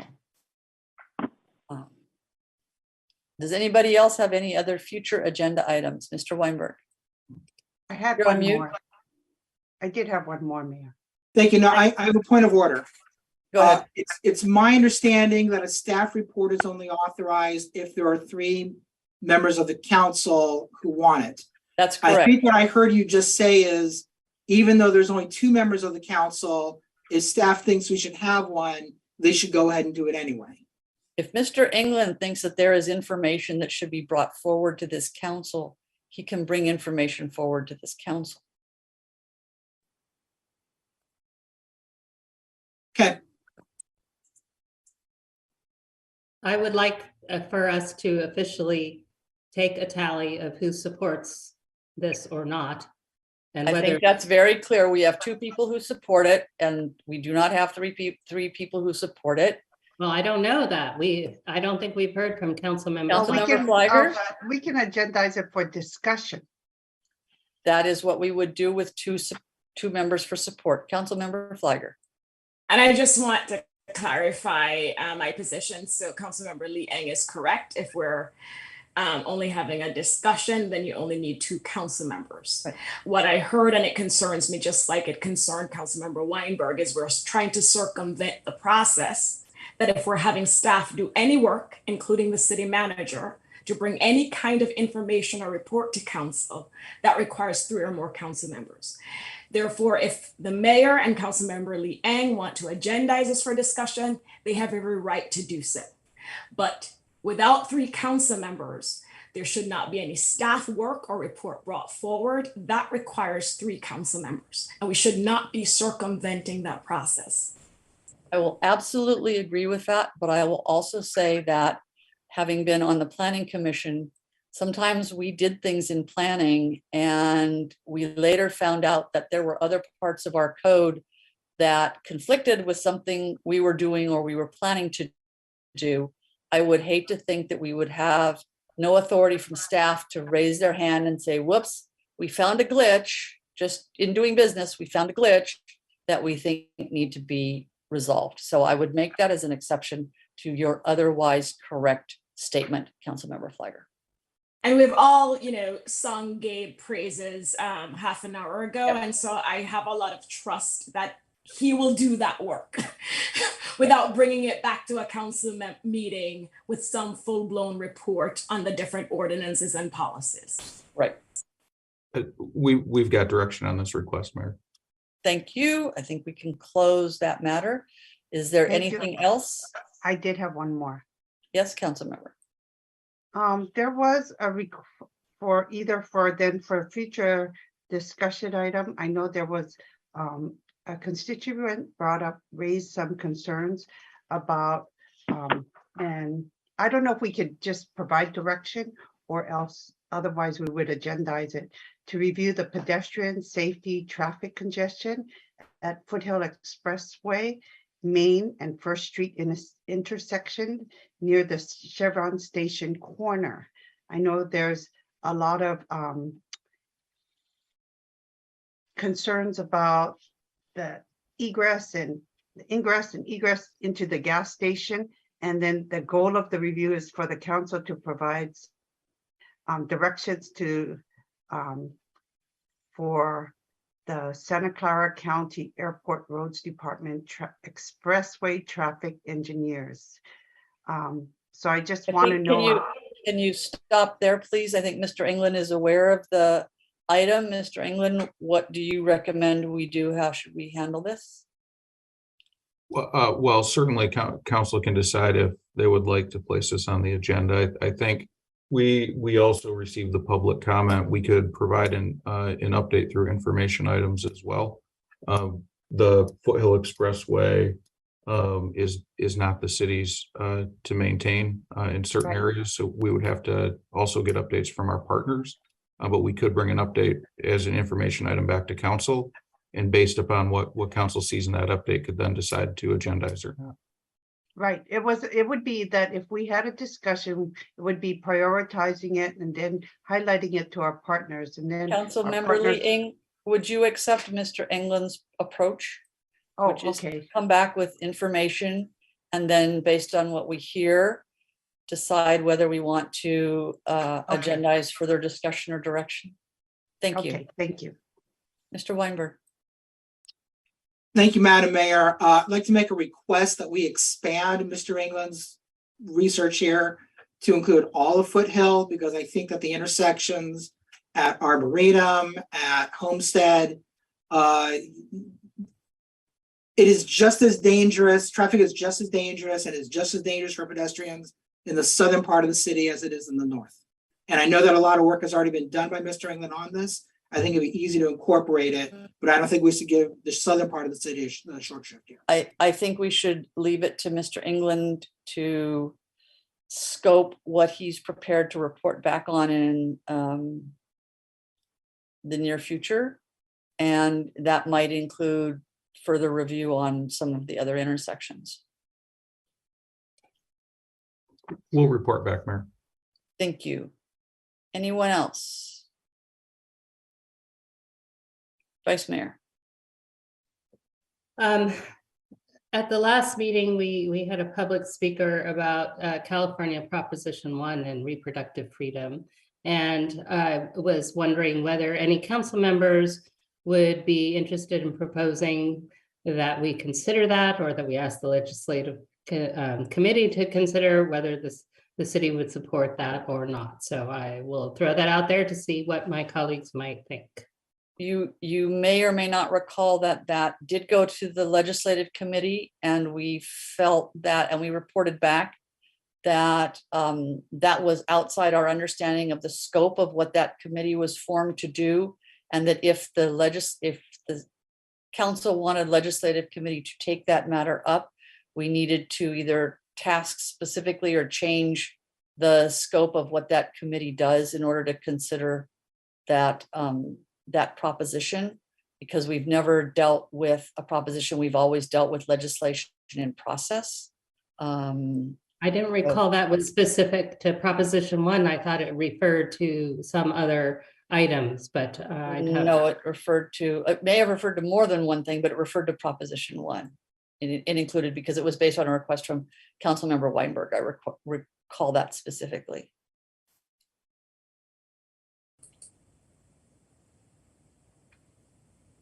So is your ask to have council discuss this and potentially take a position? Well, I just was putting the topic out there and see what my colleagues might feel about it. Because if the legislative committee doesn't want to do that, my council. It wasn't a matter of not wanting to. We didn't define it as right. Felt that it was not within the scope of our assignments. Yeah. And we're very careful about trying to stay in our lane. Yeah. Okay. Councilmember Flagger.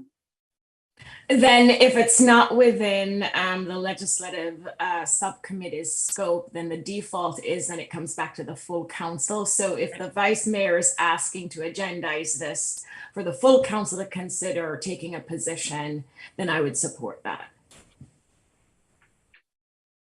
Councilmember Weinberg. Ditto what Nisa just said. Okay. Mr. England, I don't know that there would be a staff report for this, even though there are 3 people who would like to do this. How would you prefer that we handle it? Mayor, I think at this point, we would just summarize, staff would just summarize what the bill is and bring it to council for discussion. Okay. Will there be a proposed resolution?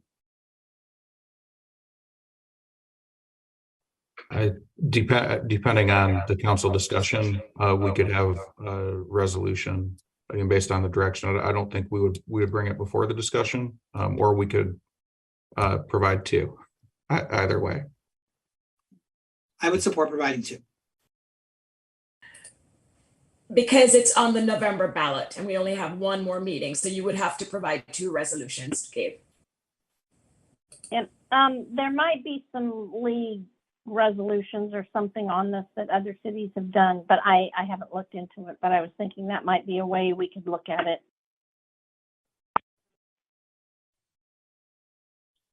I support that. I mean, I just think it's huge. It hasn't really gotten much attention, but I do think it's huge to the community, so in the broader community. Anyone else?